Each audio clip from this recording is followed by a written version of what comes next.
ഇന്ന് നമ്മൾ കാണാൻ പോകുന്നത് വളരെ റീസെന്റ് ആയി റിലീസായ എസ് ലൈൻ എന്ന ഒരു മിസ്റ്ററി ത്രില്ലർ കെ ഡ്രാമയുടെ കഥയാണ്. നമുക്ക് വേഗം തന്നെ വീഡിയോയിലേക്ക് എടുക്കാം. അതിനു മുന്നേ ഇതുപോലത്തെ വീഡിയോസ് കാണാൻ കൂട്ടുകാർക്ക് ഇഷ്ടമാണെങ്കിൽ മറക്കാതെ നമ്മുടെ ചാനൽ ഒന്ന് സബ്സ്ക്രൈബ് ചെയ്ത് സപ്പോർട്ട് ചെയ്യണേ. കഥ തുടങ്ങുന്നത് നമ്മുടെ കഥാനായികയായ ഷിന്നിനെ കാണിച്ചുകൊണ്ടാണ്. ഷിൻ രാവിലെ തന്നെ ഭയങ്കരമായ ഹോണടി ശബ്ദം കേട്ട് വളരെ ഇറിറ്റേറ്റഡ് ആയി ഉറക്കെണ്ണിക്കാണ്. ആകെപ്പാടെ മുഷിഞ്ഞ ഒരു കോലത്തിലാണ് നമ്മൾ ഷിന്നിനെ കാണുന്നത് അല്ലെ. സാധാരണ ഒരു ഡ്രാമയിലൊക്കെ പ്രധാന കഥാപാത്രത്തെ കാണുന്ന ആ ഒരു ഗ്ലാമറസ് ഗെറ്റപ്പിലൊന്നും അല്ല. എന്തായാലും ഷിൻ അങ്ങനെ എഴുന്നേറ്റ് അവളുടെ അപ്പാർട്ട്മെന്റിന്റെ അകത്ത് ഇങ്ങനെ നടന്നു വരുന്ന ഒരു സമയം തന്നെ അപ്പാർട്ട്മെന്റിനകത്ത് അങ്ങനെ വെട്ടമൊന്നും അടിക്കാതിരിക്കാനായി ഭയങ്കരമായി ജനാലയൊക്കെ തന്നെ മറച്ചു വെച്ചിരിക്കുന്നത് നമുക്ക് കാണാം. എങ്കിലും ചെറിയൊരു ഹോൾ അവിടെ ഉണ്ട്. ആ ഹോൾ വഴി അവൾ ഇത് എന്ത് ശബ്ദം എന്നറിയാനായി പുറത്തേക്ക് എത്തി നോക്കുമ്പോൾ ഒരു സ്കൂൾ വിദ്യാർത്ഥിനിയെ കാണാം. ആ സ്കൂൾ വിദ്യാർത്ഥിനിയോട് കാറിൽ വന്ന് കയറാനായി പറഞ്ഞ മറ്റൊരു കാർ ഇവിടെ നിൽപ്പുണ്ട്. പക്ഷേ ഈ പെൺകുട്ടി ആ കാറിൽ കയറാതെ മുന്നോട്ട് നടക്കുന്നു. ഈ കാർ സ്വല്പം ദൂരം ഫോളോ ചെയ്ത് പോകുന്നുണ്ടെങ്കിലും ആ പെൺകുട്ടി കയറുന്നില്ല എന്ന് കാണുമ്പോൾ അതും ഡൈവേർട്ട് ചെയ്ത് പോകുന്നുണ്ട്. പക്ഷെ ഇതിൽ ഏറ്റവും നോട്ടീസബിൾ ആയിട്ടുള്ള ഒരു കാര്യം എന്താന്ന് പറഞ്ഞാൽ ആ പെൺകുട്ടിയുടെ തലയിൽ ഒരു റെഡ് സ്ട്രിങ് പോകുന്നത് നമുക്ക് കാണാം, ഒരു റെഡ് ലൈൻ. പക്ഷെ ആ കാർ ഓടിക്കുന്ന വ്യക്തിയുടെ തലയുടെ അവിടെ നിന്ന് കുറെ റെഡ് ലൈൻസ് പോകുന്നുണ്ട്. ഇത് അവിടെയുള്ള ഒരു അപ്പാർട്ട്മെന്റിലെ ബാൽക്കണിയിൽ നിന്ന് ഒരു ലേഡി ഷിന്നിനെ നോക്കുന്നുണ്ടായിരുന്നു. ആ ലേഡിയുടെ തലേന്ന് ഒരു 5-6 ലൈൻ ഇങ്ങനെ പോകുന്നുണ്ട്. ആ ലേഡി ഷിന്നിനെ കണ്ട് ഹായ് എന്ന് പറയുമ്പോഴേക്കും ഷിൻ അത് മൈൻഡ് ചെയ്യാതെ വേഗം അവിടെ നിന്ന് മാറിപ്പോകുന്നു. എന്താണ് ഈ റെഡ് ലൈൻ എന്നറിയാവോ? നിങ്ങളുടെ തലയുടെ മുകളിൽ ഒരു റെഡ് ലൈൻ ഉണ്ടെങ്കിൽ അതിനർത്ഥം നിങ്ങൾ ആരോ ഒരാളുമായി ഒരു ഫിസിക്കൽ റിലേഷൻഷിപ്പിൽ ഉണ്ടായിരുന്നു എന്നതാണ്. ഒന്നിൽ കൂടുതൽ റെഡ് ലൈൻ ഉണ്ടെങ്കിൽ ഒന്നിൽ കൂടുതൽ തവണ ഉണ്ടായിരുന്നു എന്ന്. എത്ര റെഡ് ലൈൻ ഉണ്ടോ അത്രയും തവണ നിങ്ങൾക്ക് മറ്റൊരാളുമായി ഫിസിക്കൽ റിലേഷൻഷിപ്പ് ഉണ്ടായിരുന്നു എന്നതാണ് അതിന്റെ അർത്ഥം. ആക്ച്വലി ഇങ്ങനെ മറ്റുള്ളവർക്ക് ഒന്നും ഈ റെഡ് ലൈൻസ് കാണാൻ സാധിക്കില്ല. പക്ഷെ ഷിന്നിന് അവളുടെ കുട്ടിക്കാലം മുതലേ മറ്റുള്ളവരുടെ തലയിൽ കൂടി പോകുന്ന ഈ ഒരു റെഡ് ലൈൻ കാണാൻ സാധിക്കും.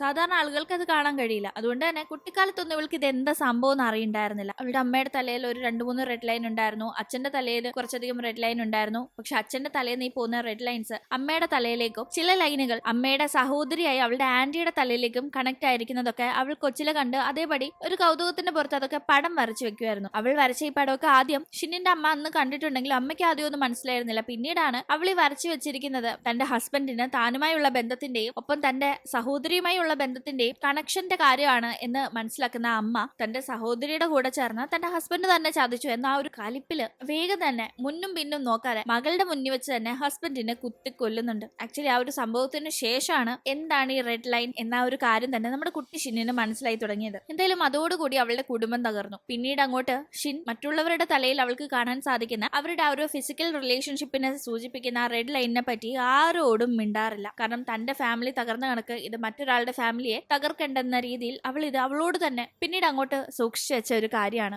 എന്തായാലും കുട്ടിക്കാലത്ത് നടന്ന ഒരു ഇൻസിഡന്റിന് ശേഷം വല്ലാത്തൊരു ലൈഫായിരുന്നു ഷിൻ ജീവിച്ചിരുന്നത്. അവളുടെ ഉള്ളിലുള്ള കാര്യങ്ങൾ ആരോടും പറയാനും പറ്റുന്നില്ല, മനസ്സമാധാനത്തിൽ ജീവിക്കാനും പറ്റുന്നില്ല. പലപ്പോഴും ഈ ഒരു ജീവിതം അവസാനിപ്പിച്ചാലോ എന്ന് പോലും കരുതി അവൾ പലതും ട്രൈ ചെയ്തിട്ടുണ്ടെങ്കിലും ഒന്നും തന്നെ വർക്കൗട്ട് ആയിട്ടില്ല. ഉദാഹരണത്തിന് കെട്ടിത്തൂങ്ങി മരിക്കാന്ന് കരുതി കുരുക്കിട്ട് കിടന്ന ആ കുരുക്ക് പൊട്ടിപ്പോവും. കൈഞ്ഞരമ്പ് മുറിക്കാന്ന് വെച്ച് മുറിച്ചാലോ ആ മുറിവ് തന്നെ ഉണങ്ങി വരും. അത് മുറിച്ചധികം വൈകാതെ തന്നെ. അതുകൊണ്ട് ആ വഴിയും പാളി. ഇനി നല്ല ഹൈറ്റ് ഉള്ള ഒരു സ്ഥലത്ത് നിന്ന് ചാടി ചാവാന്ന് വിചാരിച്ചാലോ താഴെ വീഴുന്ന അവൾക്ക് ഒരു പോറൽ പോലും വരാറില്ല. ചുരുക്കി പറഞ്ഞ അവളായിട്ട് അവളുടെ ജീവൻ എടുക്കാൻ എന്തൊക്കെ വഴി നോക്കിയാലും വർക്കൗട്ട് ആവുന്നില്ല. അങ്ങനെ ജീവിച്ചു വരുന്ന ഷിന്നാകട്ടെ മറ്റുള്ളവരുമായിട്ടുള്ള സമ്പർക്കം മാക്സിമം കുറച്ച് വരികയാണ്. ഇപ്പൊ തന്നെ ഇവളി അപ്പാർട്ട്മെന്റിൽ താമസത്തിന് വന്നിട്ട് അങ്ങനെ അയൽക്കാരെ പരിചയപ്പെട്ടിട്ടൊന്നുമില്ല. എല്ലാവരിൽ നിന്നും അകലാനായി ശ്രമിക്കുന്ന അവൾ ഇൻകേസ് അവളുടെ അടുത്തേക്ക് ഇങ്ങോട്ട് ആരെങ്കിലും വന്ന് അപ്പാർട്ട്മെന്റിന്റെ കോളിംഗ് ബെല്ലൊക്കെ അടിച്ച് മിണ്ടാൻ നോക്കിയാലും അവൾ അകത്തുണ്ടെങ്കിലും പുറത്തിറങ്ങിയില്ല. ഇപ്പൊ തന്നെ അടുത്തുള്ള ഒരു ലേഡി വന്ന് അവൾക്ക് കുറച്ച് ഫ്രൂട്ട്സ് ഒക്കെ കൊടുത്ത് അവളെ പരിചയപ്പെടാമെന്ന രീതിയിൽ വന്ന് കോളിംഗ് ബെൽ അടിച്ച് വെയിറ്റ് ചെയ്യുന്നുണ്ടെങ്കിലും ഷിൻ പുറത്തിറങ്ങിയതേയില്ല. അവർ പോയി എന്ന് ഉറപ്പുവരുത്തിയ ശേഷമാണ്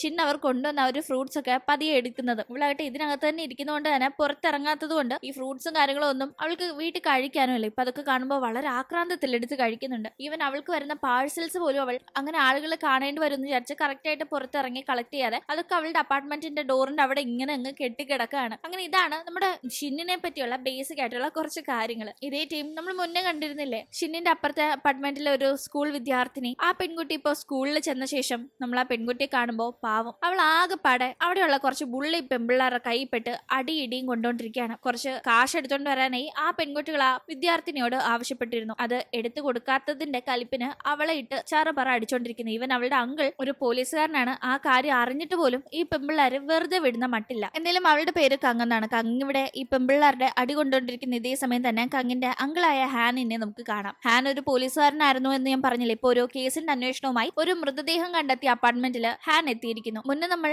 കങ്ങ് സ്കൂളിലേക്ക് പോകാനായി നിൽക്കുന്ന ടീം ഒരു കാറിൽ ഒരാൾ അവളെ സ്കൂളിൽ ഡ്രോപ്പ് ചെയ്യാന്നും പറഞ്ഞു വിളിച്ചിരുന്നില്ലേ. ആ കാറിൽ ഉണ്ടായിരുന്ന ആള് മറ്റാരുമല്ല, ഈ ഹാൻ ആണ്. ഹാനിന്റെ തലയിൽ കൂടി ഒരുപാട് റെഡ് ലൈൻ പോയതും നമ്മളപ്പോ കണ്ടിരുന്നല്ലോ. അപ്പോ ഹാൻ ഒരു ഒന്നാം തരം പ്ലേ ബോയ് ആയി നടക്കുന്ന ഒരാളാണ് എന്നത് തീർച്ച. എന്തായാലും ഹാൻ ഇപ്പോ വന്നിരിക്കുന്ന ഈ സ്ഥലത്ത് കിടക്കുന്ന ഡെഡ് ബോഡി അവിടെ അടുത്തുള്ള ഒരു കോഫി ഷോപ്പിൽ മാനേജറായി വർക്ക് ചെയ്യുന്ന ഒരു ലേഡിയുടെയാണ്. അവർ അവരുടെ ബെഡിൽ മരിച്ചു കിടക്കുന്ന നിലയിലാണുള്ളത്. വീടിന്റെ ബെഡ്റൂം ഒഴിച്ച് ബാക്കി അകത്തെ ഭാഗങ്ങളൊക്കെ തന്നെ വലിച്ചു വാരിയിട്ട നിലയിലാണുള്ളത്. ഇനി ഒരുപക്ഷെ വല്ല കള്ളന്മാരും വന്ന് കൊന്നിട്ട് പോയതായിരിക്കോ എന്ന രീതിക്ക് ഒരു ഡൗട്ട് ഉണ്ട്. ഒരു കറുത്ത ഹെൽമെറ്റ് ധരിച്ചാൽ ഈ പെൺകുട്ടിയുടെ അപ്പാർട്ട്മെന്റിന്റെ അടുത്ത് വന്നു പോയിരുന്നു എന്ന രീതിക്ക് ഒരു ഇൻഫർമേഷൻ കിട്ടുന്നുണ്ട്. അയാൾ ഫുഡ് ഡെലിവറി ചെയ്യാൻ വന്ന ആരോ ആയിരിക്കാം എന്നാണ് ഇവർ ഒരു നിഗമനത്തിൽ എത്തുന്നത്. അയാൾ തന്നെയാണോ കൊലപാതകം ചെയ്തതെന്ന് കണ്ടുപിടിക്കാനായിട്ട് അപ്പൊ പ്രത്യേകിച്ച് തെളിവൊന്നും കിട്ടുന്നില്ല. എന്തായാലും ഈ പെൺകുട്ടിയുടെ മൃതദേഹം പരിശോധിക്കുമ്പോൾ ലാസ്റ്റായി എന്തെങ്കിലും രീതിയിൽ ശാരീരികമായി മിസ്യൂസ് ചെയ്യപ്പെട്ടു എന്ന രീതിക്കൊന്നും കണ്ടെത്താനും സാധിക്കുന്നില്ല. എന്തായാലും ആ ഒരു കേസ് അവിടെ മിസ്റ്ററി ആയി തുടരുകയാണ്. അധികം വൈകാതെ മറ്റൊരു കൊലപാതകവും കൂടി അതിനടുത്തൊരു സ്ഥലത്ത് തന്നെ നടക്കുന്നുണ്ട്. 20 വയസ്സുള്ള ഒരു പെൺകുട്ടിയാണ് ഇത്തവണ മരണപ്പെട്ടിരിക്കുന്നത്. ആ ഒരു ന്യൂസ് ഇപ്പോൾ ടിവിയിലൂടെ കണ്ടുകൊണ്ടിരിക്കുകയാണ് ഷിൻ. റിപ്പോർട്ടർ കൊലപാതകം നടന്നതിനടുത്തുള്ള ഒരു സ്ഥലത്ത് നിന്ന് റിപ്പോർട്ട് ചെയ്യുന്നത് കണ്ടുകൊണ്ടിരിക്കുന്ന അവൾക്ക് റിപ്പോർട്ടറിന്റെ തലയിലൂടെ അവളുടെ ആ ഒരു ഫിസിക്കൽ റിലേഷൻഷിപ്പിന്റെ റെഡ് ലൈൻസ് ഇഷ്ടം പോലെ പോകുന്നത് കാണാം. ഇതേ ടീം അവിടെ ആ വീഡിയോയിൽ അവൾക്ക് കറുത്ത ഹെൽമെറ്റ് ധരിച്ച ഒരു ഡെലിവറി ബോയ് പാസ് ചെയ്ത് പോകുന്ന കണക്കും കാണാം. പക്ഷെ അയാളുടെ തലയിൽ ഒരു ലൈൻ മാത്രമേ കാണാൻ സാധിക്കുന്നുള്ളൂ. അവളുടെ എക്സ്പീരിയൻസിൽ അവൾ കണ്ടിട്ടുള്ള ഇതേ കണക്ക് ചെറുപ്പക്കാരായ ആമ്പിള്ളാരിൽ ഒന്നും തന്നെ അവൾ ഒരു ലൈൻ മാത്രമായിട്ട് കണ്ടിട്ടില്ല. കണ്ടിട്ടുള്ളതെല്ലാം ഒരുപാട് ലൈൻസ് ഉള്ള പയ്യന്മാരെയാണ്. അതുകൊണ്ട് തന്നെ ഇവൾ വളരെ കൗതുകത്തോടു കൂടി ആ കറുത്ത ഹെൽമെറ്റ് ധരിച്ച ചെറുപ്പക്കാരനെ തന്നെ ഉറ്റുനോക്കുന്നു. എന്തായാലും പിന്നീട് നമ്മൾ കാണുന്നത് അതേ മോഡൽ ഒരു വണ്ടി ഓടിച്ചുകൊണ്ട് കറുത്ത ഹെൽമെറ്റ് ഇട്ട കറുത്ത ഡ്രസ് ഇട്ടിരിക്കുന്ന ഒരാളെയാണ്. അയാൾ നേരെ എത്തുന്നത് നമ്മുടെ ഷിന്നൊക്കെ താമസിക്കുന്ന അപ്പാർട്ട്മെന്റിന്റെ അടുത്താണ്. ഷിന്നാകട്ടെ രാത്രി ആ സമയത്ത് ഒരു വണ്ടിയുടെ ശബ്ദം കേട്ട് ജനാലയുടെ അവിടെ ചെന്ന് ആരാണെന്ന് നോക്കുമ്പോൾ അവൾ ടിവിയിൽ കണ്ട അതേ കണക്കൊരു കറുത്ത ഹെൽമെറ്റ് ധരിച്ച പയ്യനാണ്. തലയിൽ ആ ഒരു റെഡ് ലൈൻ മാത്രമേ ഉള്ളൂ എന്ന് തോന്നുന്നവൾ ഇത് ടിവിയിൽ കണ്ട പയ്യൻ തന്നെയാണെന്ന് ഉറപ്പിക്കുന്നു. ഇനി ഒരുപക്ഷെ ഇവനായിരിക്കും കൊലയാളി എന്ന് ഡൗട്ട് തോന്നുന്നവൾ അവൻ എങ്ങോട്ടേക്കാണ് പോകുന്നതെന്ന് ശ്രദ്ധിക്കുമ്പോഴേക്കും കഴിഞ്ഞ ദിവസം അവൾക്ക് ഫ്രൂട്ട്സ് ഒക്കെ വെച്ചിട്ട് പോയ അവളോട് സംസാരിക്കാനായി ശ്രമിച്ച അവളുടെ അയൽക്കാരി ഉണ്ടല്ലോ, പുള്ളിക്കാരിയുടെ അപ്പാർട്ട്മെന്റിന്റെ അവിടേക്കാണെന്ന് മനസ്സിലാക്കി ഷിന്നിന് ആകെപ്പാടെ ടെൻഷൻ. ആ ലേഡിയെ കൊല്ലാനായിട്ടാണോ ഇവൻ പോകുന്നത് എന്ന് പേടിക്കുന്ന അവൾ വേഗം തന്നെ ഫോൺ എടുത്ത് പോലീസിനെ ഇൻഫോം ചെയ്യാനേ ഒരുങ്ങുന്നു. കാരണം പോലീസിനും ഓൾറെഡി ഒരു കറുത്ത ഹെൽമെറ്റ് ഒക്കെ ധരിച്ച ഒരാളെ കൊലയാളിയായി ഡൗട്ട് ഉണ്ടല്ലോ. അപ്പൊ അതുകൊണ്ട് തന്നെ അവൾ ഫോൺ എടുക്കുമ്പോഴേക്കും അവൾക്ക് ഈ ഫോണിൽ അങ്ങനെ വിളിക്കാനോ അവളെ വിളിക്കാനോ ആരും ഇല്ലാത്തത് കൊണ്ട് തന്നെ കഴിഞ്ഞ ഏറെ നാളുകളായി ആ ഫോൺ യൂസിൽ ഉണ്ടായിരുന്നില്ല. അവന്റെ ചാർജ് തീർന്നിട്ട് അവൾ ചാർജ് ചെയ്യുന്നുണ്ടായിരുന്നില്ല. ഇപ്പൊ ഇത് കണ്ട് അവൾ വേഗം തന്നെ ഫോൺ എടുക്കുമ്പോഴാണ് ചാർജ് ഇല്ലെന്ന കാര്യം ശ്രദ്ധിക്കുന്നത്. വേഗം ഫോൺ കുത്തിയിടുന്നു. നോക്കുമ്പോൾ കറക്റ്റ് ആ ഒരു അപ്പാർട്ട്മെന്റിന്റെ അവിടെ അയാൾ എത്തിയിരിക്കുന്നു. അപ്പോഴേക്കും ഇവിടെ പോലീസ് ഫോൺ അറ്റൻഡ് ചെയ്യുന്നുണ്ട്. സാർ, എന്റെ വീടിന്റെ അടുത്തുള്ള അപ്പാർട്ട്മെന്റിലെ ലേഡിയെ കൊല്ലാനായി ആ ഒരു കറുത്ത ഹെൽമെറ്റ് ധരിച്ച കൊലയാളി എത്തിയിട്ടുണ്ടെന്ന് അവൾ പറയുമ്പോഴേക്കും അവൾ കാണുന്നത് ആ ലേഡിയോട് ആ ഹെൽമെറ്റ് ധരിച്ച പയ്യൻ ആ ഹെൽമെറ്റ് ഒക്കെ മാറ്റി ഭയങ്കര സ്നേഹത്തോടെ സംസാരിക്കുന്നതും അവർ വളരെ സ്നേഹത്തോടെ ഇടപെടുന്നതും ഒക്കെയാണ്. അത് കാണുമ്പോൾ അപ്പൊ ഇവർ പരിചയക്കാരാണ്, താൻ വിചാരിച്ച കണക്കൊന്നുമില്ല എന്ന് തോന്നി അവൾ ബാക്കി ആ ഒരു ഫോൺ കോളിൽ പറയാതെ പെട്ടെന്ന് തന്നെ കോൾ കട്ട് ചെയ്യുന്നു. അങ്ങനെ പിന്നീട് നമ്മൾ സ്കൂൾ കാണുമ്പോഴേക്കും കങ്ങിനോട് കാശ് കൊണ്ടുവരണമെന്ന് ആ ബുള്ളി പെമ്പിള്ളേർ പറഞ്ഞിട്ടുണ്ടായിരുന്നല്ലോ. പക്ഷെ അവർക്ക് കൊടുക്കാനായി കാശൊന്നും കൊണ്ടുവരാതെ കങ്ങായിട്ട് സ്കൂളിലേ വരാതിരിക്കുകയാണ്. കലിപ്പ് വരുന്ന അവള് വന്നില്ലെങ്കിൽ എന്താ, കങ്ങിന്റെ ലോക്കർ ഉണ്ടല്ലോ ഇവിടെ, അത് പൊട്ടിച്ച് അതിനകത്തുനിന്ന് ആവശ്യമുള്ള വല്ല ഉണ്ടോ എന്ന് നോക്കാന്നും പറഞ്ഞ് കങ്ങിന്റെ ലോക്കർ തുറക്കുമ്പോൾ അതിനകത്ത് നിന്ന് അവർക്കൊരു ഹൂഡിയും ഒരു ഗ്രീറ്റിംഗ് കാർഡും കിട്ടുന്നുണ്ട്. ഇത് കാണുന്ന അവർ അത് സൂക്ഷ്മമായി വായിക്കുന്നു. പരസ്പരം കമന്റ് അടിച്ച് സംസാരിക്കുന്നുണ്ട് അതിനെപ്പറ്റി. ഇത് കങ്ങ് ആർക്കെങ്കിലും കൊടുക്കാനായി എഴുതി വെച്ചിരിക്കുന്നതാണോ അതോ കങ്ങിന് ആരെങ്കിലും കൊടുത്തു അവളെ സൂക്ഷിച്ചു വെച്ചിരിക്കുന്നതാണോ എന്ന് നമുക്കിപ്പോ അറിയില്ല. അങ്ങനെ പിന്നീട് നമ്മൾ കാണുന്നത് കങ്ങിന്റെ അങ്കിളായ പോലീസുകാരൻ ഹാൻ തന്റെ ഡ്യൂട്ടി ഒക്കെ കഴിഞ്ഞ് വളരെ ടയർഡായി വീട്ടിലേക്ക് എത്തുന്നതാണ്. ഹാനിനെ കണ്ടപാടെ കങ്ങ് അങ്ങളുടെ കയ്യിൽ കാശുണ്ടോ എന്ന് ചോദിക്കുമ്പോൾ പേഴ്സിൽ ഉണ്ടായിരുന്ന കുറച്ച് കാശ് ഹാൻ എടുത്ത് കൊടുക്കുന്നുണ്ട്. കുറച്ചുകൂടെ വേണമെങ്കിൽ ATM നിന്ന് എടുത്തു തരാന്ന് ഹാൻ പറയുമ്പോഴേക്കും എത്ര എടുത്തു തരുമെന്ന് കങ്ങ് ഉടനടി ചോദിക്കുന്നു. പൊതുവെ അവൾ ഇങ്ങനൊന്നും ചോദിക്കുന്നതല്ല. അതുകൊണ്ട് ആ ചോദ്യം കേട്ട് ഡൗട്ട് തോന്നുന്ന ഹാൻ അവളെ നോക്കുമ്പോഴാണ് അവളുടെ ദേഹത്തൊക്കെ അടി കൊണ്ട പാട് ഹാൻ കാണുന്നത്. എന്ത് പറ്റിയെന്ന് ഹാൻ ചോദിക്കുമ്പോഴേക്കും കാശ് തരാൻ പറ്റുമെങ്കിൽ താന്ന് മാത്രം ഒരു മറുപടി പറഞ്ഞ് കങ്ങ് അങ്ങനെ റൂമിലേക്ക് കയറി പോകുന്നു. ഹാൻ ഇവളെന്ത് ഇങ്ങനെയെന്ന് ആകെ ചിന്തിച്ച് ജനാലിന്റെ അവിടെ നിൽക്കുന്ന സമയത്താണ് ഓപ്പോസിറ്റ് ഉള്ള അപ്പാർട്ട്മെന്റ് ശ്രദ്ധിക്കുന്നത്. അവിടെയാണല്ലോ നമ്മുടെ ഷിൻ താമസിക്കുന്നത്. അവളാകട്ടെ ജനലിൽ കൂടി വെട്ടമൊന്നും അടിക്കാതിരിക്കാനും ആളുകളെ അവൾക്ക് കാണാതിരിക്കാനും ഒക്കെ ആയിട്ട് ഭയങ്കരമായിട്ട് അത് മറച്ചു വെച്ചേക്കല്ലേ. ചെറിയൊരു ഹോളല്ലേ ഉള്ളൂ എത്തി നോക്കാനൊക്കെ. അവൾ ഈ അടുത്താണല്ലോ അവിടെ താമസത്തിന് എത്തിയത്. അതുകൊണ്ട് തന്നെ ഹാൻ അങ്ങനെ ഒന്ന് ഇതുവരെ ശ്രദ്ധിച്ചിട്ടുണ്ടായിരുന്നില്ല. ഇപ്പോ ഹാൻ അങ്ങോട്ടേക്ക് തന്നെ നോക്കി നിൽക്കുമ്പോഴേക്കും സ്റ്റേഷനിൽ നിന്ന് ഹാനിന് ഒരു ഫോൺ കോൾ വരുന്നുണ്ട്. വിളിച്ചിരിക്കുന്ന ആൾ അറിയിക്കുന്നത് കഴിഞ്ഞ ദിവസം കറുത്ത ഹെൽമെറ്റ് ധരിച്ച കൊലയാളി എന്ന് പറഞ്ഞ് ഒരു ഫോൺ കോൾ സ്റ്റേഷനിലേക്ക് വന്നിരുന്നെന്നും വിളിച്ചിരുന്ന ആളുടെ അഡ്രസ്സ് ഹാനിന്റെ അടുത്തുള്ള അപ്പാർട്ട്മെന്റിൽ നിന്നാണെന്നും ഒക്കെ പോലീസുകാർ പറയുമ്പോഴേക്കും ഇത് താനിപ്പോ സംശയാസ്പദമായി നോക്കിയ ആ ജനാലയൊക്കെ മറിച്ച അതേ അപ്പാർട്ട്മെന്റ് ആണെന്ന് മനസ്സിലാക്കുന്ന ഹാൻ ഈ കറുത്ത ഹെൽമെറ്റ് ധരിച്ച ആളാകാം കൊലയാളി എന്ന രീതിയിൽ പോലീസിന് ഒരു ഡൗട്ട് ഉണ്ടെങ്കിലും പോലീസ് അതങ്ങനെ ഇതുവരെ പുറത്ത് പറഞ്ഞിട്ടുണ്ടായിരുന്നില്ല. പക്ഷേ അത് അറിയാതെ എങ്ങനെ വേറൊരാൾ ഇങ്ങനെ കറക്റ്റ് പോലീസ് സ്റ്റേഷനിലേക്ക് വിളിച്ച് അതിനെപ്പറ്റി ഇങ്ങനെ സംസാരിച്ചു എന്ന് ഡൗട്ട് തോന്നി വേഗം വേഗം തന്നെ അങ്ങോട്ടേക്ക് പരിശോധിക്കാനായി പോകുന്നു. അങ്ങനെ ഷിന്നിന്റെ അപ്പാർട്ട്മെന്റിന്റെ അവിടേക്ക് എത്തുന്ന ഹാൻ കോളിംഗ് ബെൽ അടിക്കുമ്പോഴേക്കും ഷിൻ അത് ആരാണെന്ന് ചെന്ന് നോക്കുന്നുണ്ട്. ആ സമയത്ത് അവൾ ഹാനിനെ കാണുമ്പോൾ ശ്രദ്ധിക്കുന്നത് അവന്റെ തലയ്ക്ക് മുകളിൽ ആ ഒരു ചുവന്ന വരയാണ്. ഇത്ര അധികം വരയോന്ന് അവൾ സത്യത്തിൽ ആദ്യമായിട്ടാണ് ഒരാൾക്ക് ഇത്രയേറെ വരയുള്ളത് കാണുന്നത്. ആകെപ്പടം അമ്പരക്കുന്നുണ്ട്. അത് വെച്ചാൽ അവന്റെ കയ്യിലിരിപ്പ് ഏകദേശം അവൾക്ക് മനസ്സിലാവുന്നുണ്ട്. ഞാൻ ഡിറ്റക്റ്റീവ് ആണ്, കഥക് തുറക്ക്, ഒരു കാര്യം ചോദിക്കാനുണ്ടെന്നൊക്കെ ഹാൻ പറയുന്നുണ്ടെങ്കിലും ഷിൻ കഥക് തുറക്കാനായി റെഡി ആവുന്നേ ഇല്ല. ഈ സമയത്താണ് മുകളിലത്തെ അപ്പാർട്ട്മെന്റിലെ ഒരു താമസക്കാരൻ താഴേക്ക് ഇറങ്ങി വരുന്നത്. സാർ, നിങ്ങൾ എത്ര തട്ടിയാലും അവർ കഥക് തുറക്കില്ല, അവരങ്ങനെ പുറത്തിറങ്ങാറേ ഇല്ല, അത് കണ്ടില്ലേ, അവർക്ക് വന്നിട്ടുള്ള പാഴ്സലാണ് ഇതെല്ലാം, അതുപോലെ എടുക്കാനായിട്ട് പുറത്തിറങ്ങാറേ ഇല്ല എന്ന് പറഞ്ഞ ആ താമസക്കാരൻ പോകുമ്പോഴേക്കും ഹാൻ ആവട്ടെ, ഇന്നലെ നിങ്ങൾ പോലീസ് സ്റ്റേഷനിലേക്ക് വിളിച്ചു പറഞ്ഞ കാര്യത്തെ പറ്റി അന്വേഷിക്കാനായിട്ടാണ് ഞാൻ വന്നിരിക്കുന്നതെന്ന് പറയുമ്പോഴേക്കും ലൈറ്റ് ആയിട്ട് അത് കേട്ട് ഷിൻ കഥക് തുറക്കുന്നുണ്ട്. അത് പിന്നെ എനിക്കൊരു അബദ്ധം പറ്റിയതാണ്. ആക്ച്വലി അവരുടെ ഒരു പരിചയക്കാരൻ തന്നെയായിരുന്നു ആ ഹെൽമെറ്റ് ധരിച്ച ആള്. പക്ഷെ എനിക്ക് എന്തോ ഒരു ഡൗട്ട് തോന്നി, ഞാൻ തെറ്റിദ്ധരിച്ച് വിളിച്ചതാണ്, സോറി, വേറൊന്നും ഇല്ലാന്നല്ല ഷിൻ പറയുമ്പോ അതൊക്കെ നിങ്ങൾ ആരാണ്, ഒറ്റയ്ക്കാണോ അവിടെ താമസിക്കുന്നത്, സ്കൂളിൽ പഠിക്കുവാണോ, പേരൻസ് ഒക്കെ എന്ത് എന്നെല്ലാം ഹാൻ ഇങ്ങനെ ചോദിക്കുമ്പോഴേക്കും ഷിൻ അതൊന്നും മറുപടി കൊടുക്കാതെ ഡോർ അടയ്ക്കുന്നുണ്ട്. ഈ അപ്പാർട്ട്മെന്റിലെ ജനലൊക്കെ ഭയങ്കരമായി അടച്ചു വെച്ചിരിക്കുന്ന ആ ഒരു കാഴ്ച പുറത്തുനിന്ന് കണ്ടപ്പോ തൊട്ടേ അവന് ഒരു ഡൗട്ട് ഉണ്ട്. കൂടാതെ ഈ പെൺകുട്ടി പുറത്തിറങ്ങില്ല എന്നൊക്കെ കേട്ടപ്പോഴും ഒരു ഡൗട്ടിന്റെ പുറത്താണ് അവൾ ആരാണ് എന്താണെന്ന് അറിയാനേ ഇങ്ങനെ ചോദിച്ചത്. എന്തായാലും ഇതേ കൂടുതലൊന്നും ചോദിക്കാനില്ലെന്ന് മട്ടില് ഹാനും അവിടെ നിന്ന് പോകുന്നു. അന്ന് രാത്രിയും കറുത്ത ഹെൽമെറ്റ് ധരിച്ച ആ ഒരാൾ അപ്പാർട്ട്മെന്റിന്റെ അവിടേക്ക് വരുന്നുണ്ട്. പുറത്ത് ശബ്ദം കേട്ട് ഷിൻ അങ്ങോട്ട് ഡോറിന്റെ ആ ഒരു ഹോളിലൂടെ നോക്കുന്ന ടീം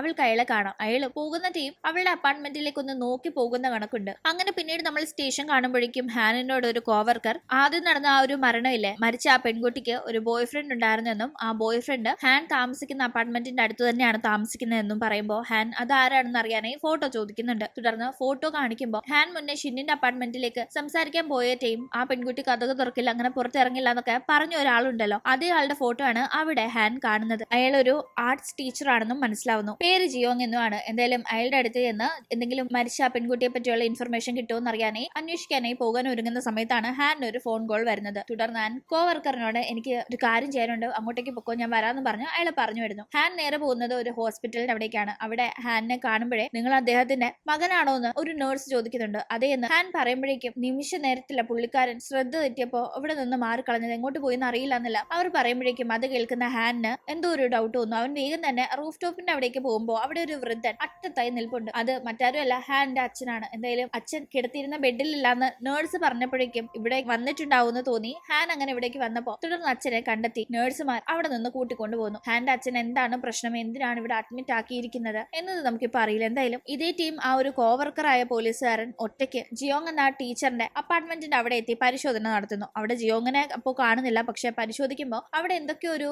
വിചിത്രമായ കാര്യങ്ങൾ കണക്ക് ഡിറ്റക്റ്റീവിന് തോന്നുന്നുണ്ട്. അതുകൊണ്ട് തന്നെ വേഗം തന്നെ ആൾ ഹാനിനെ കോൺടാക്ട് ചെയ്ത് വേഗം തന്നെ ഇങ്ങോട്ട് വാ, ഇവിടെ എന്തൊക്കെയോ പ്രശ്നമുണ്ടെന്ന് അറിയിക്കുകയാണ്. പക്ഷെ അപ്പോഴേക്കും ജിയോങ് അവിടേക്ക് എത്തി ഈ പോലീസുകാരനെ ഇട്ട് അടിക്കാണ്. പോലീസുകാരനെ അടിച്ചടിച്ചടിച്ച് ബോധം കെടുത്തി അയാളാകട്ടെ കറുത്ത വസ്ത്രവും ഹെൽമെറ്റും ഒക്കെ ധരിച്ച് അവിടെ നിന്ന് പുറത്തേക്ക് ഇറങ്ങുന്നു. അങ്ങനെ മുന്നേ ഷിന്നിന് ഫ്രൂട്ട്സ് കൊടുത്ത അതേ ആ ഒരു ലേഡിയുടെ അപ്പാർട്ട്മെന്റിന്റെ അവിടേക്ക് തന്നെയാണ് ഈ ജിയോങ് പോകുന്നത്. ജിയോങ് തന്നെയാണോ കൊലയാളി എന്നറിയില്ല. എന്തായാലും ജിയോങ് അങ്ങോട്ടേക്ക് പോകുന്ന കാഴ്ച കാണുന്ന ഷിന്നാകട്ടെ മുന്നേ അവൾക്ക് തെറ്റിദ്ധാരണ വന്ന കണക്ക് മനസ്സിലായിരുന്നെങ്കിലും ഇത് തെറ്റിദ്ധാരണ ആവാൻ സാധ്യതയില്ല, ഇയാൾ കൊലയാളി തന്നെ ആയിരിക്കാമെന്ന് അവൾക്ക് ഒരു ഡൗട്ട് തോന്നുന്നുണ്ട്. അതുകൊണ്ട് തന്നെ അവൾ വേഗം പോലീസിനെ വിളിക്കാനായി മുന്നത്തെ കണക്ക് ഫോൺ എടുക്കുന്നുണ്ടെങ്കിലും അത് സ്വിച്ച് ഓഫ് ആണെന്ന് കണ്ട് താൻ തന്നെ എന്തെങ്കിലും ചെയ്യില്ലെങ്കിൽ ആ ലേഡിയുടെ കഥ കഴിയുമെന്നും പേടിച്ച് വേഗം കത്തിയൊക്കെ എടുത്ത് പുറത്തേക്ക് ഇറങ്ങുന്നുണ്ട്. പക്ഷെ അവൾ ഈ അപ്പാർട്ട്മെന്റിന് പുറത്തേക്ക് അങ്ങനെ ഇറങ്ങാറേ ഇല്ലല്ലോ, എപ്പോഴും അടച്ചുപൂട്ടി അപ്പാർട്ട്മെന്റിനകത്താണല്ലോ അവൾ ജീവിക്കുന്നത്. അതുകൊണ്ട് തന്നെ ഇപ്പൊ പെട്ടെന്ന് പുറത്തേക്ക് ഇറങ്ങുമ്പോൾ അതിന്റേതായ ഭയങ്കര ബുദ്ധിമുട്ട് അവൾക്ക് അനുഭവപ്പെടുന്നുണ്ട്, തലകറക്കമൊക്കെ വരുന്നുണ്ട്. ഇതേ ടീം ആ ലേഡിയുടെ അവിടേക്ക് കറുത്ത ഹെൽമെറ്റ് ഒക്കെ ധരിച്ച് ജിയോങ് എത്തുന്നു. തന്നെ കാണാനെത്താറുള്ള ആ പരിചയക്കാരനാണെന്ന ധാരണയിൽ അവർ കഥക് തുറന്നു കൊടുക്കുന്നുണ്ടെങ്കിലും അകത്തേക്ക് എത്തി ഇയാൾ ഹെൽമെറ്റ് മാറ്റുമ്പോഴാണ് അയാളുടെ ഫേസ് കണ്ട് ആ ലേഡി ആകെ ഞെട്ടുന്നത്. നീ എന്ത് ഇവിടെ നിന്ന് അവർ ചോദിക്കുമ്പോഴേക്കും ആക്ച്വലി അവരുടെ തലയിലും കുറെ ആ ഒരു ചുവന്ന വര പോകുന്നുണ്ട്, ഈ ജിയോങ്ങിന്റെ തലയിലും ഉണ്ട്. ജിയോങ്ങിന്റെ ഇവരുടെയും ഒരു ലൈൻ പരസ്പരം കണക്ട് ആവുന്നുണ്ട്, അതായത് ഇവർ തമ്മിൽ എന്തോ ഒരു റിലേഷൻഷിപ്പ് ഉണ്ടായിരുന്നു എന്ന് സൂചിപ്പിക്കുന്ന രീതിയിൽ. എന്തായാലും ജിയോങ് പെട്ടെന്ന് തന്നെ ആ ലേഡിയെ സോഫയിലേക്ക് തള്ളിയിട്ട് കഴുത്തു ഞെരിക്കാനായി തുടങ്ങുമ്പോഴേക്കും അങ്ങോട്ടേക്ക് എത്തുന്ന ഷിൻ അയാളെ തടയാനായി നോക്കുന്നു. അവൾ കത്തിയുമായി നിൽക്കുന്നത് കണ്ട് എന്താ നീ എന്നെ കുത്താൻ പോവാണെന്ന് ചോദിച്ചു ഷിന്നിന്റെ അടുത്തേക്ക് ചെന്ന് ജിയോങ് ആ കത്തി ഇങ്ങ് വാങ്ങിച്ച് അവളുടെ വയറ്റിൽ തന്നെ കുത്തുന്നുണ്ട്. അവളുടെ കൈ വിറയ്ക്കുന്ന കണ്ടില്ലേ, എന്നിട്ട് എന്നെ കുത്താൻ വന്നിരിക്കുന്നു പറഞ്ഞ് അങ്ങനെ അവളെ കുത്തി താഴെ ഇട്ട് വീണ്ടും ആ ലേഡിയുടെ അടുത്തേക്ക് ചെന്ന് അവരെ കൊല്ലാനായി ജിയോങ് ശ്രമിക്കുമ്പോഴേക്കും ആ ലേഡി അവനെ ആക്രമിക്കുന്നു. തലയ്ക്ക് അടി കിട്ടിയ ജിയോങ്ങിന്റെ മുഖത്ത് നിന്ന് കണ്ണാടി തെറിച്ച് താഴേക്ക് വീഴുമ്പോഴേക്കും പിന്നീട് അവന് ഒന്നും കാണാൻ പറ്റാത്ത അവസ്ഥ. വേഗം തന്നെ തെറിച്ചുപോയി കണ്ണാടി എവിടെയെന്ന് തപ്പി പിടിച്ചോണ്ടിരിക്കുകയാണ്. വേഗം തന്നെ ആ ലേഡി താഴെ കിടക്കുന്ന ഷിന്നിനെ ചെന്ന് നോക്കുന്നത് നമുക്ക് കാണാം. അപ്പോഴേക്കും ജിയോങ്ങിന്റെ അപ്പാർട്ട്മെന്റിലേക്ക് പോകാനായി അങ്ങോട്ടേക്ക് ഹാൻ എത്തുന്നുണ്ട്. ജിയോങ്ങിന്റെ അപ്പാർട്ട്മെന്റ് മുകൾ നിലയിലും അതിന്റെ താഴെയായാണ് ഷിന്നിന്റെ അപ്പാർട്ട്മെന്റും. അതുകൊണ്ട് തന്നെ ജിയോങ്ങിന്റെ അപ്പാർട്ട്മെന്റിലേക്ക് പോകുമ്പോൾ ഷിന്നിന്റെ അപ്പാർട്ട്മെന്റ് ക്രോസ് ക്രോസ് ചെയ്ത് വേണമല്ലോ പോവാൻ. അങ്ങനെ പോകുന്ന ടീം ഷിന്നിന്റെ അപ്പാർട്ട്മെന്റിന്റെ ഡോറ് തുറന്നു കിടക്കുന്ന കാഴ്ച ഹാൻ ശ്രദ്ധിക്കുന്നുണ്ട്. ഒരിക്കലും തുറക്കാത്ത ഈ ഡോറ്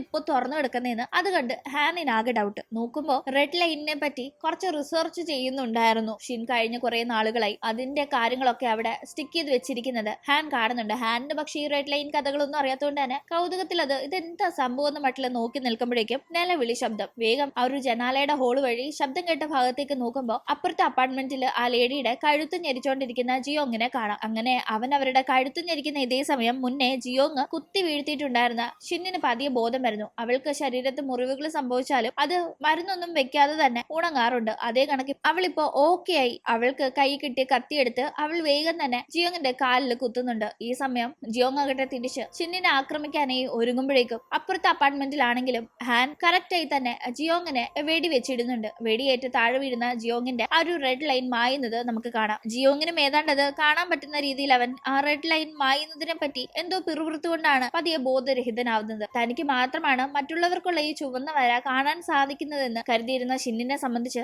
ഇവനും ഇത് കാണാൻ പറ്റുമോ? അതെങ്ങനെ ഇവന് കാണാം? ഇവൻ അതിനുള്ള എബിലിറ്റി ഉണ്ടോ? അതോ ഇവൻ വെച്ചിരിക്കുന്ന ഈ കണ്ണാടയുടെ പ്രത്യേകതയാണോ എന്നല്ല അവൾ ഭയങ്കരമായി ക്യൂരിയസ് ആയി നിൽക്കുന്നു. എന്തായാലും ജിയോങ്ങിനെ വേഗം അവിടെ നിന്ന് ആംബുലൻസ് ഒക്കെ എത്തി മാറ്റുന്നുണ്ട്. ഷിന്നിനും ചെറിയ പരിക്ക് ശരീരത്ത് അവിടെ ഇവിടെയും കാണാം. മാരകമായ പരിക്കൊന്നും തന്നെ ഇല്ല. അതിന് ഫസ്റ്റ് എയ്ഡ് ഒക്കെ വെച്ച് വിടുന്നു. ഹാൻ വളരെ കൗതുകത്തിൽ ഷിന്നിനെ നോക്കുന്നുണ്ട്. കാരണം അവൻ മുന്നേ ചെന്ന് ഡോറിൽ തട്ടിയിട്ട് അങ്ങനെ വലിയ കാര്യമായിട്ടൊന്നും അവൾ പുറത്തിറങ്ങി അവനോട് സംസാരിച്ചിരുന്നില്ല. ഇപ്പൊ ആദ്യമായിട്ടാണ് അവൻ അവളെ കാണുന്നത്. അതുകൊണ്ട് തന്നെ അവൻ അവളെ ശ്രദ്ധിക്കുന്ന ഇതേ സമയം തന്നെ എന്താ പുറത്തൊരു ശബ്ദം എന്ന രീതിയിൽ ഹാനിന്റെ അനന്തരവളായ കങ് അങ്ങോട്ടേക്ക് എത്തുന്നുണ്ട്. ആ സമയം കങ് അവിടെ ഷിന്നിനെ കാണുന്നു. ഷിൻ, നീ ഇവിടെയാണോ സ്റ്റേ ചെയ്യുന്നത് എന്ന രീതിക്ക് കങ് ഭയങ്കര അമ്പരപ്പില് ചോദിക്കുമ്പോഴാണ് ഹാനിന് അപ്പൊ ഇവർക്കിടയിൽ പരിചയമുണ്ടോ എന്ന കാര്യം മനസ്സിലാവുന്നത്. ഹാൻ ആകട്ടെ അതുകൊണ്ട് തന്നെ കങ്ങിനോട് നിനക്ക് ആ പെൺകുട്ടി അറിയാമെന്ന് ചോദിക്കുമ്പോൾ അറിയാം, പണ്ട് ഹൈസ്കൂളിൽ കുറച്ചാൾ ഒന്നിച്ച് പഠിച്ചാണ്, അവളുടെ അമ്മ അച്ഛനെ കൊന്ന ഒരു ലേഡിയാണ് എന്നതൊക്കെ കങ് പറഞ്ഞാണ് ഹാൻ മനസ്സിലാക്കുന്നത്. എന്തായാലും പിന്നീട് ഷിൻ ഒറ്റയ്ക്ക് ഇരിക്കുമ്പോൾ അവൾക്കൊരു മെസ്സേജ് വരുന്നത് നമുക്ക് കാണാം. ഒരുപക്ഷെ അവൾ ഫോൺ എപ്പോഴെങ്കിലും ഓൺ ആക്കിയിട്ട് എടുത്തപ്പോൾ കണ്ട ഒരു മെസ്സേജ് ആയിരിക്കും. എന്തായാലും അതിൽ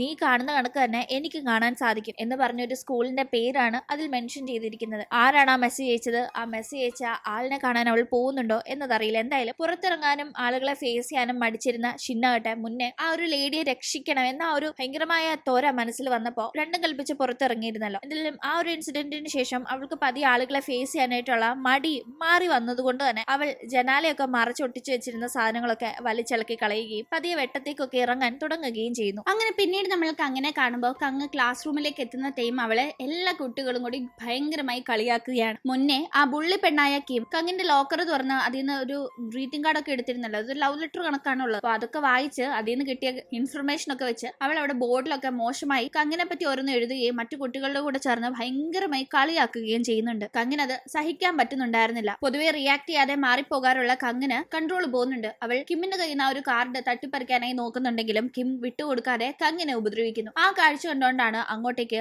അവരുടെ ടീച്ചറായ ലീ എത്തുന്നത്. ലീക്ക് ഈ സീൻ കണ്ട് ഭയങ്കരമായി ദേഷ്യം വരുന്നുണ്ട്. പ്രശ്നമുണ്ടാക്കുന്നത് കിം ആണെന്ന് മനസ്സിലാക്കി കിമ്മിനെ വഴക്ക് പറഞ്ഞ് ലീ കയ്യിലുണ്ടായിരുന്ന കാർഡ് മേടിച്ച് വലിച്ചു കീറി കളയുന്നുണ്ട്. കിമ്മിന് പക്ഷെ വഴക്ക് കേട്ടിട്ടും ഒരു കൂസലും ഇല്ല. പിന്നെ എന്ന ഒരു മട്ടിലാണ് കിമ്മിന്റെ നിൽ. പക്ഷെ കങ് ഭയങ്കരമായി കരയാണ് അവിടെ നിന്നുകൊണ്ട്. തുടർന്ന് ലീ കങ്ങിനോട് തനിയെ സംസാരിക്കുന്നു. ലീ അവളെ ആശ്വസിപ്പിക്കാനായി നോക്കുന്നുണ്ടെങ്കിലും അതൊന്നും കേൾക്കാനുള്ള മാനസികാവസ്ഥ അങ്ങനെ ഉണ്ടായിരുന്നില്ല. എനിക്ക് പോകണമെന്നും പറഞ്ഞ് അവൾ ടീച്ചർ ലീ പറയുന്നതൊന്നും കേൾക്കാതെ അവിടെ നിന്ന് പോകുന്നുണ്ട്. എന്തായാലും അന്ന് ക്ലാസ്സിൽ ഏറ്റവും ലാസ്റ്റ് വീട്ടിലേക്ക് പോകാനായി ഇറങ്ങുന്നത് കങ്ങാണ്. ആ ഒരു ടൈം അവളുടെ ലോക്കറിന്റെ അവിടെ എത്തുന്ന അവൾ അകത്തൊരു കണ്ണാടി ഇരിക്കുന്നത് കാണുന്നു. അത് ആരുടേതാണ്, ആരവിടെ വെച്ചു എന്നത് അവൾക്ക് അറിയില്ല. എങ്കിലും അത് കയ്യിലേക്ക് എടുക്കുന്നു. അങ്ങനെ പിന്നീട് നമ്മൾ കാണുന്നത് ഹാനാണ്. ഹാൻ ആകട്ടെ ജോങ്ങിന്റെ ആ ഒരു അപ്പാർട്ട്മെന്റിന്റെ അവിടെ എത്തുന്നു. അകത്തേക്ക് എത്തുമ്പോഴേക്കും ഹാൻ അവിടെയെല്ലാം വെട്ടമടിച്ച് പരിശോധിക്കുകയാണ്. ഈ സമയം മുന്നേ വന്ന ആ ഒരു പോലീസുകാരന് സംശയാസ്പദമായ ഒരു മുറി തോന്നിയിരുന്നല്ലോ. ഭയങ്കര ഒരു വ്യത്യസ്തമായ ചുവന്ന പെയിന്റ് അടിച്ച കണക്കുള്ള ഒരു മുറി. അവിടെ തന്നെയാണ് ഹാൻ വന്ന് നിൽക്കുന്നത്. ഹാനും അവിടെ എന്തോ ഒരു വിയേർഡ് ആയ ഫീലിംഗ് തോന്നുന്നുണ്ട്. അതുകൊണ്ട് സൂക്ഷ്മമായി ഭിത്തി പരിശോധിക്കുമ്പോഴാണ് ഇത് ചുവപ്പ് പെയിന്റ് അല്ല മറിച്ച് ചുവന്ന വരകളാണ് ആ ഒരു ഭിത്തി നിറയെ ഉള്ളതെന്ന് ഹാൻ കണ്ടെത്തുന്നു. പക്ഷെ അത് എന്താണ് ഏതാണെന്ന് ഹാനിന് മനസ്സിലാവുന്നില്ല. അങ്ങനെ പിന്നീട് നമ്മൾക്ക് അങ്ങനെ കാണുമ്പോൾ അവൾക്ക് അവളുടെ ലോക്കറിൽ ആരും വെച്ച രീതിയിൽ കിട്ടിയ ഒരു കണ്ണാടി ഉണ്ടല്ലോ, അതുമായി വീട്ടിലേക്ക് എത്തി അവൾ കണ്ണാടിയുടെ മുന്നിൽ നിന്ന് അത് വെച്ച് നോക്കുമ്പോഴേക്കും അവളുടെ തലയിൽ കൂടി ഒരു ചുവപ്പ് ലൈൻ പോകുന്നത് അവൾക്ക് കാണാം. ഇത് എന്താണ് ഏതാണെന്ന് മനസ്സിലാവാതെ അവൾ ആകെ കിളി പോയി നിൽക്കുകയാണ്. അപ്പോഴും അപ്പോഴാണ് വീട്ടിലേക്ക് ഹാൻഡ് വരും. ഹാൻഡ് വരുമ്പോ ഹാൻഡ് തലയിൽ കൂടി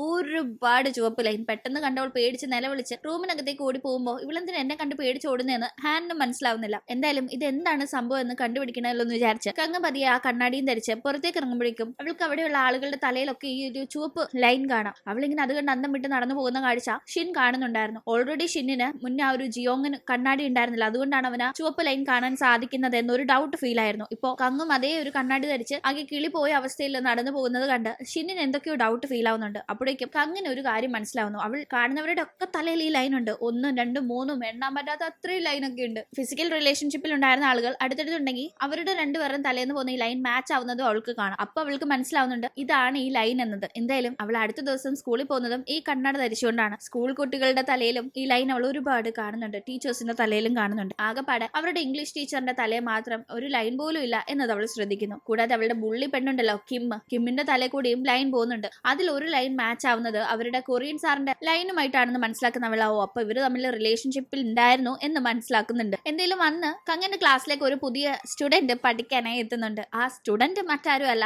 നമ്മുടെ ഷിന്നാണ്. ഷിന്നിനോട് ടീച്ചർ സ്കൂളിൽ പുതുതായി വന്ന കുട്ടിയല്ലേ അവൾ, അതുകൊണ്ട് ക്ലാസ്സിൽ ഒരു സെൽഫ് ഇൻട്രോ പറഞ്ഞു എന്നൊക്കെ പറയുമ്പോൾ അവൾ ഒന്നും മിണ്ടാതെ നിൽക്കാണ്. എന്തായാലും ടീച്ചർ പിന്നീട് അവളോട് സീറ്റിൽ പോയി ഇരിക്കാനായി പറയുമ്പോൾ ഷിന്നെന്താ എടുപിടിയെന്ന് ഇവിടെ പഠിക്കാനായി വന്നെന്ന് മട്ടില് കങ് അന്തം വിട്ട് നോക്കുന്നുണ്ട്. ഇതേ ടീം കിമ്മും അവളുടെ ബുള്ളി ഗ്യാങ്ങും ഒക്കെ തന്നെ അവർക്ക് പുതിയൊരു ഇരയെ കിട്ടിയല്ലോ എന്നൊരു സന്തോഷത്തിലാണ് ഷിന്നിനെ നോക്കുന്നത്. അങ്ങനെ പിന്നീട് നമ്മൾ ഹാനിനെ കാണുമ്പോൾ ഹാൻ ആകട്ടെ ജിയോങ്ങിനെ പറ്റിയുള്ള കാര്യങ്ങൾ അന്വേഷിക്കാണ്. ജിയോങ് എന്തിനാണ് ഈ കൊല ചെയ്തതെന്നൊക്കെ മനസ്സിലാവണ്ടേ. അപ്പൊ അതിനുവേണ്ടി അന്വേഷിക്കുമ്പോഴാണ് ജിയോങ്ങിന്റെ ചില ഫോട്ടോയിൽ കണ്ണാടി വെച്ചിരിക്കുന്നത് ശ്രദ്ധിക്കുന്നത്. പക്ഷെ ജിയോങ്ങിന്റെ കയ്യിൽ നിന്ന് കളക്ട് ചെയ്തിരുന്ന സാധനങ്ങളിൽ കണ്ണാടി ഉണ്ടായിരുന്നില്ല. അതുകൊണ്ട് തന്നെ ആ ഒരു കണ്ണാടിയെ പറ്റി അന്വേഷിക്കാനായി ജിയോങ് ജോലി ചെയ്തിരുന്ന ഇടങ്ങളിൽ പോകുന്നു. ജിയോങ് ഈ ലാസ്റ്റ് ആയി ജോലി ചെയ്ത സ്കൂളിന് മുന്നേ മറ്റൊരു സ്കൂളിൽ വർക്ക് ചെയ്തിരുന്നല്ലോ, ആ ഒരു സ്കൂളിലായിരുന്നു കങ്ങ് പഠിക്കുന്നത്. അതുകൊണ്ട് തന്നെ അവിടേക്കാണ് ഹാൻ അന്വേഷിക്കാനായി പോകുന്നത്. അവിടെ എത്തുന്ന ഹാൻ ലീ എന്ന ടീച്ചറിനെ പരിചയപ്പെടുന്നുണ്ട്. അവരാകട്ടെ കങ്ങിന്റെ അങ്കിളാണ് ഹാൻ എന്ന് അറിയുമ്പോൾ കങ്ങിനെ പറ്റി എന്തെങ്കിലും ചോദിക്കാനായിട്ടായിരിക്കും വന്നിരിക്കുന്നത്. കഴിഞ്ഞ ദിവസത്തെ ഇൻസിഡന്റിന്റെ കാര്യമായിരിക്കും എന്നൊക്കെ വിചാരിക്കുന്നുണ്ടെങ്കിലും ഹാൻ ചോദിക്കുന്നത് ജിയോങ്ങിനെ പറ്റിയാണ്. അങ്ങനെ ഹാൻ പറയുമ്പോഴാണ് ജിയോങ് ഒരു കൊലപാതകത്തിലെ സസ്പെക്ട് ആണ്, ആള് മരിച്ചു എന്ന കാര്യങ്ങളൊക്കെ ലീയും അറിയുന്നത്. എന്തായാലും ജിയോങ് കണ്ണാടി വെക്കാറുള്ള ഒരാളാണോ എന്ന് ഹാൻ തിരക്കുമ്പോൾ അങ്ങനെയൊന്നും അറിയില്ല എന്നൊക്കെ ലീയും പറയുന്നുണ്ട്. അങ്ങനെ സംസാരിച്ചു പോകുന്നതിന് മുന്നേ ലീ ആകട്ടെ ഇട്ടിരുന്ന ഡ്രസ്സിന്റെ ബട്ടൺസ് തെറ്റിച്ച് ഇട്ടിരിക്കുന്ന കാര്യം ശ്രദ്ധിക്കുന്ന ഹാൻ അത് പറയുകയും ലീ പെട്ടെന്ന് തന്നെ താങ്ക്സ് എന്നൊക്കെ പറഞ്ഞത് മാറ്റുകയും ചെയ്യുന്നുണ്ട്. അങ്ങനെ ഹാൻ അവിടെ നിന്ന് പോയ ശേഷം നമ്മൾ കാണുന്നത് കിമ്മും പെമ്പിള്ളാരും റൂഫ് ടോപ്പിലേക്ക് കങ്ങിനെ കൊണ്ടുപോയി കാശ് ചോദിച്ച് ബുള്ളി ചെയ്യുന്നതാണ്. കങ്ങ് കാശ് തരാൻ പറ്റില്ല, എന്നെ വെറുതെ ശല്യപ്പെടുത്തരുതെന്ന് എതിർത്ത് സംസാരിക്കുമ്പോൾ ദേഷ്യം വന്ന് കിമ്മ് നീ അങ്ങനൊക്കെ സംസാരിക്കാറായോ എന്ന് ചോദിച്ച് കങ്ങിനെ ഉപദ്രവിക്കാനായി തുടങ്ങുന്നു. ആ സമയം അങ്ങോട്ടേക്ക് എത്തുന്ന ഷിൻ കങ്ങിനെ ഉപദ്രവിക്കരുതെന്ന് കിമ്മിനോട് പറയുമ്പോഴേക്കും നീ ഇവക്ക് സപ്പോർട്ട് പിടിക്കാൻ വന്നതാണോ എന്ന് ചോദിച്ചാൽ ഷിന്നിനെ ഉപദ്രവിക്കാനായി കിം ഒരുങ്ങുമ്പോഴേക്കും ഷിന്നാകട്ടെ ഇപ്പൊ അവിടുന്ന് വീഴുന്നുള്ള രീതിക്ക് കിമ്മിന്റെ തന്നെ ടൈയും പിടിച്ച് ഇങ്ങനെ തൂങ്ങിക്കിടപ്പാണ്. വീണ ഞാനും വീഴും നീയും വീഴും പറഞ്ഞ് ഷിൻ പേടിപ്പിക്കുമ്പോൾ പേടിയാവുന്ന കിം അയ്യോ എന്നെ ഒന്നും ചെയ്യില്ലെന്ന് പറഞ്ഞ് റിക്വസ്റ്റ് ചെയ്യുന്നുണ്ടായിരുന്നു. മര്യാദയ്ക്ക് ഇനി എന്നെ ഉപദ്രവിക്കില്ലെന്ന് പറഞ്ഞാൽ വെറുതെ വിടാന്ന് ഷിൻ പറയുമ്പോൾ പേടിച്ച് കിം അതിനെ സമ്മതിക്കുന്നുണ്ട്. സത്യത്തിൽ ഷിൻ ഇപ്പൊ ചെയ്ത ഈ കാര്യത്തില് കിം ആകെ പേടിച്ച് അവിടെ നിന്ന് ഓടിപ്പോകുന്നുണ്ട്. അപ്പോഴേക്കും ജിയോങ്ങിനെ പറ്റി അന്വേഷിക്കാനായി ഹാൻ ജിയോങ് റെഗുലറായി പോകാറുള്ള ഒരു ബാറിലേക്ക് ചെല്ലുന്നു. അവിടെയുള്ള അറ്റൻഡറിനോട് ചോദിക്കുമ്പോൾ റെഗുലറായി ഇവിടെ വരുന്ന ഒരാളാണ് ജിയോങ്. ഇവിടെ വന്നിരുന്ന് ആളുകളുടെ തലയിൽ എന്തോ വരാന്നൊക്കെ പറഞ്ഞ് ഇങ്ങനെ എണ്ണാറുണ്ടായിരുന്നു. അതിന്റെ പേരിൽ ചില കസ്റ്റമേഴ്സ് താൻ എന്താടോ കമന്റ് അടിക്കാണോ എന്നൊക്കെ ചോദിച്ച് ജിയോങ്ങുമായിട്ട് പ്രശ്നം ഉണ്ടാക്കാറുണ്ടായിരുന്നു എന്നൊക്കെ പറയുന്ന കൂട്ടത്തിൽ ജിയോങ്ങിന്റെ ഹാൻ കാണിച്ച ഫോട്ടോയിൽ കണ്ണാടി ഇല്ലായിരുന്നു. അത് നോട്ട് ചെയ്യുന്നുണ്ട്. കാരണം എപ്പോഴൊക്കെ ജിയോങ് ഈ ബാറിൽ വരാറുണ്ടോ അപ്പോഴൊക്കെ സ്ഥിരമായി കണ്ണാടി വെക്കാറുണ്ടായിരുന്നു എന്നും ഹാനിനോട് പറയുന്നു. എന്തെങ്കിലും അന്ന് രാത്രി കൊറിയൻ ടീച്ചറിന്റെ കൂടെ കിമ്മ് പുറത്തൊരു ഹോട്ടലിൽ റൂം എടുക്കാൻ പോകുന്ന കാഴ്ചയൊക്കെ കങ്ങ് ഫോട്ടോ എടുത്ത് പിന്നീട് അത് കിമ്മിന് തന്നെ സെൻഡ് ചെയ്യുന്നുണ്ടെങ്കിലും കിം ഒട്ടും പേടിക്കുന്നില്ല. എനിക്കൊരു കുഴപ്പമില്ല, ഞാൻ മൈനറാ, സാറിനെ ഈ ഒരു കാര്യം പുറത്തറിഞ്ഞാൽ പ്രശ്നമാവുള്ളൂ എന്ന് കിമ്മ് തിരിച്ച് കങ്ങിനെ മെസ്സേജ് അയക്കുന്നു. എന്തായാലും കങ്ങ് ആകട്ടെ ഇതേ ഫോട്ടോ അടുത്ത ദിവസം കൊറിയൻ ടീച്ചറിന്റെ നമ്പറിലേക്ക് ഒരു പ്രൈവറ്റ് നമ്പറിൽ നിന്ന് മെസ്സേജ് അയക്കുന്നുണ്ട്. ഇത് പുറത്തറിയാതിരിക്കാനായി കുറച്ച് വലിയൊരു തുകയും ആവശ്യപ്പെടുന്നു. സാറിന് ആകെ ടെൻഷൻ ആവുന്നു. കാരണം ഇത് വലിയ ഇഷ്യൂ ആയി മാറും. സാർ ഒരു മൈനറായ പെൺകുട്ടിയെ പ്രണയിക്കുന്നു എന്നത് സാറിന്റെ ജോലി നഷ്ടപ്പെടാനും കേസിലാവാനും പിന്നീട് ഒരിക്കലും ഒരു അധ്യാപക ജോലിക്ക് പോകാതിരിക്കാനുള്ള വകുപ്പ് എല്ലാം കൊടുക്കുന്ന ഒരു കാര്യമാണ്. അതുകൊണ്ട് തന്നെ സാറിന് ആകെ പാടെ പേടി. സാറ് പിന്നീട് പബ്ലിക്കിന്റെ മുന്നിൽ കിമ്മിനോട് ഭയങ്കര ഹാർഷായി പെരുമാറുകയും എന്നാൽ പിന്നീട് അവളോട് തനിയെ കണ്ട് സംസാരിക്കുമ്പോൾ അവൾ പറയുന്നുണ്ട് ഈ ഒരു ഫോട്ടോ എടുത്തത് കങ്ങാണ്, എന്തായാലും എനിക്കൊരു കുഴപ്പമില്ല, സാറിന് കുഴപ്പമുള്ളൂ, അതുകൊണ്ട് സാർ ഇതെങ്ങനെയാന്ന് വെച്ചാൽ ഡീൽ ചെയ്തോളൂ എന്ന്. ഇത് മാത്രമല്ല അവരുടെ സയൻസ് സാറിനും മാക്സ് മിസ്സിനും തമ്മിൽ റിലേഷൻഷിപ്പ് ഉണ്ടായിരുന്ന കാര്യവും മനസ്സിലാക്കുന്ന കങ്ങ് അവരൊന്നിച്ചുള്ള ഫോട്ടോയും എടുത്ത് അവരെ ഭീഷണിപ്പെടുത്തുന്നുണ്ട്. എന്തായാലും ആ ഒരു കണ്ണാടി കിട്ടി ആളുകളുടെ കാര്യം മനസ്സിലാക്കാൻ സാധിച്ചതോടുകൂടി കങ്ങിന്റെ ആറ്റിറ്റ്യൂഡ് ആകെ മൊത്തത്തിൽ മാറുന്നുണ്ട്. അവൾ ഇപ്പൊ ഒട്ടും പേടിക്കാതെ വളരെ കൂളായി ആളുകളെ നേരിടാനുള്ള ഒരു കോൺഫിഡൻസ് ഉണ്ടെന്ന രീതിയിലാണ് ആളുകളോട് ഇപ്പൊ ഇടപെടുന്നത്. ഈവൻ അതിന്റെ ഇടയിൽ നല്ലപോലെ കിമ്മിനിട്ട് പണി കൊടുക്കാനും അവൾ നോക്കുന്നുണ്ട്. കാരണം ഒരു പയ്യനുമായി കിമ്മ് ക്ലാസ്സിൽ ലൈൻ അടിക്കാറുണ്ടായിരുന്നു. ആ പയ്യനോട് തന്നെ ഏതാണ്ട് അടുപ്പമുള്ള കണക്കൊക്കെ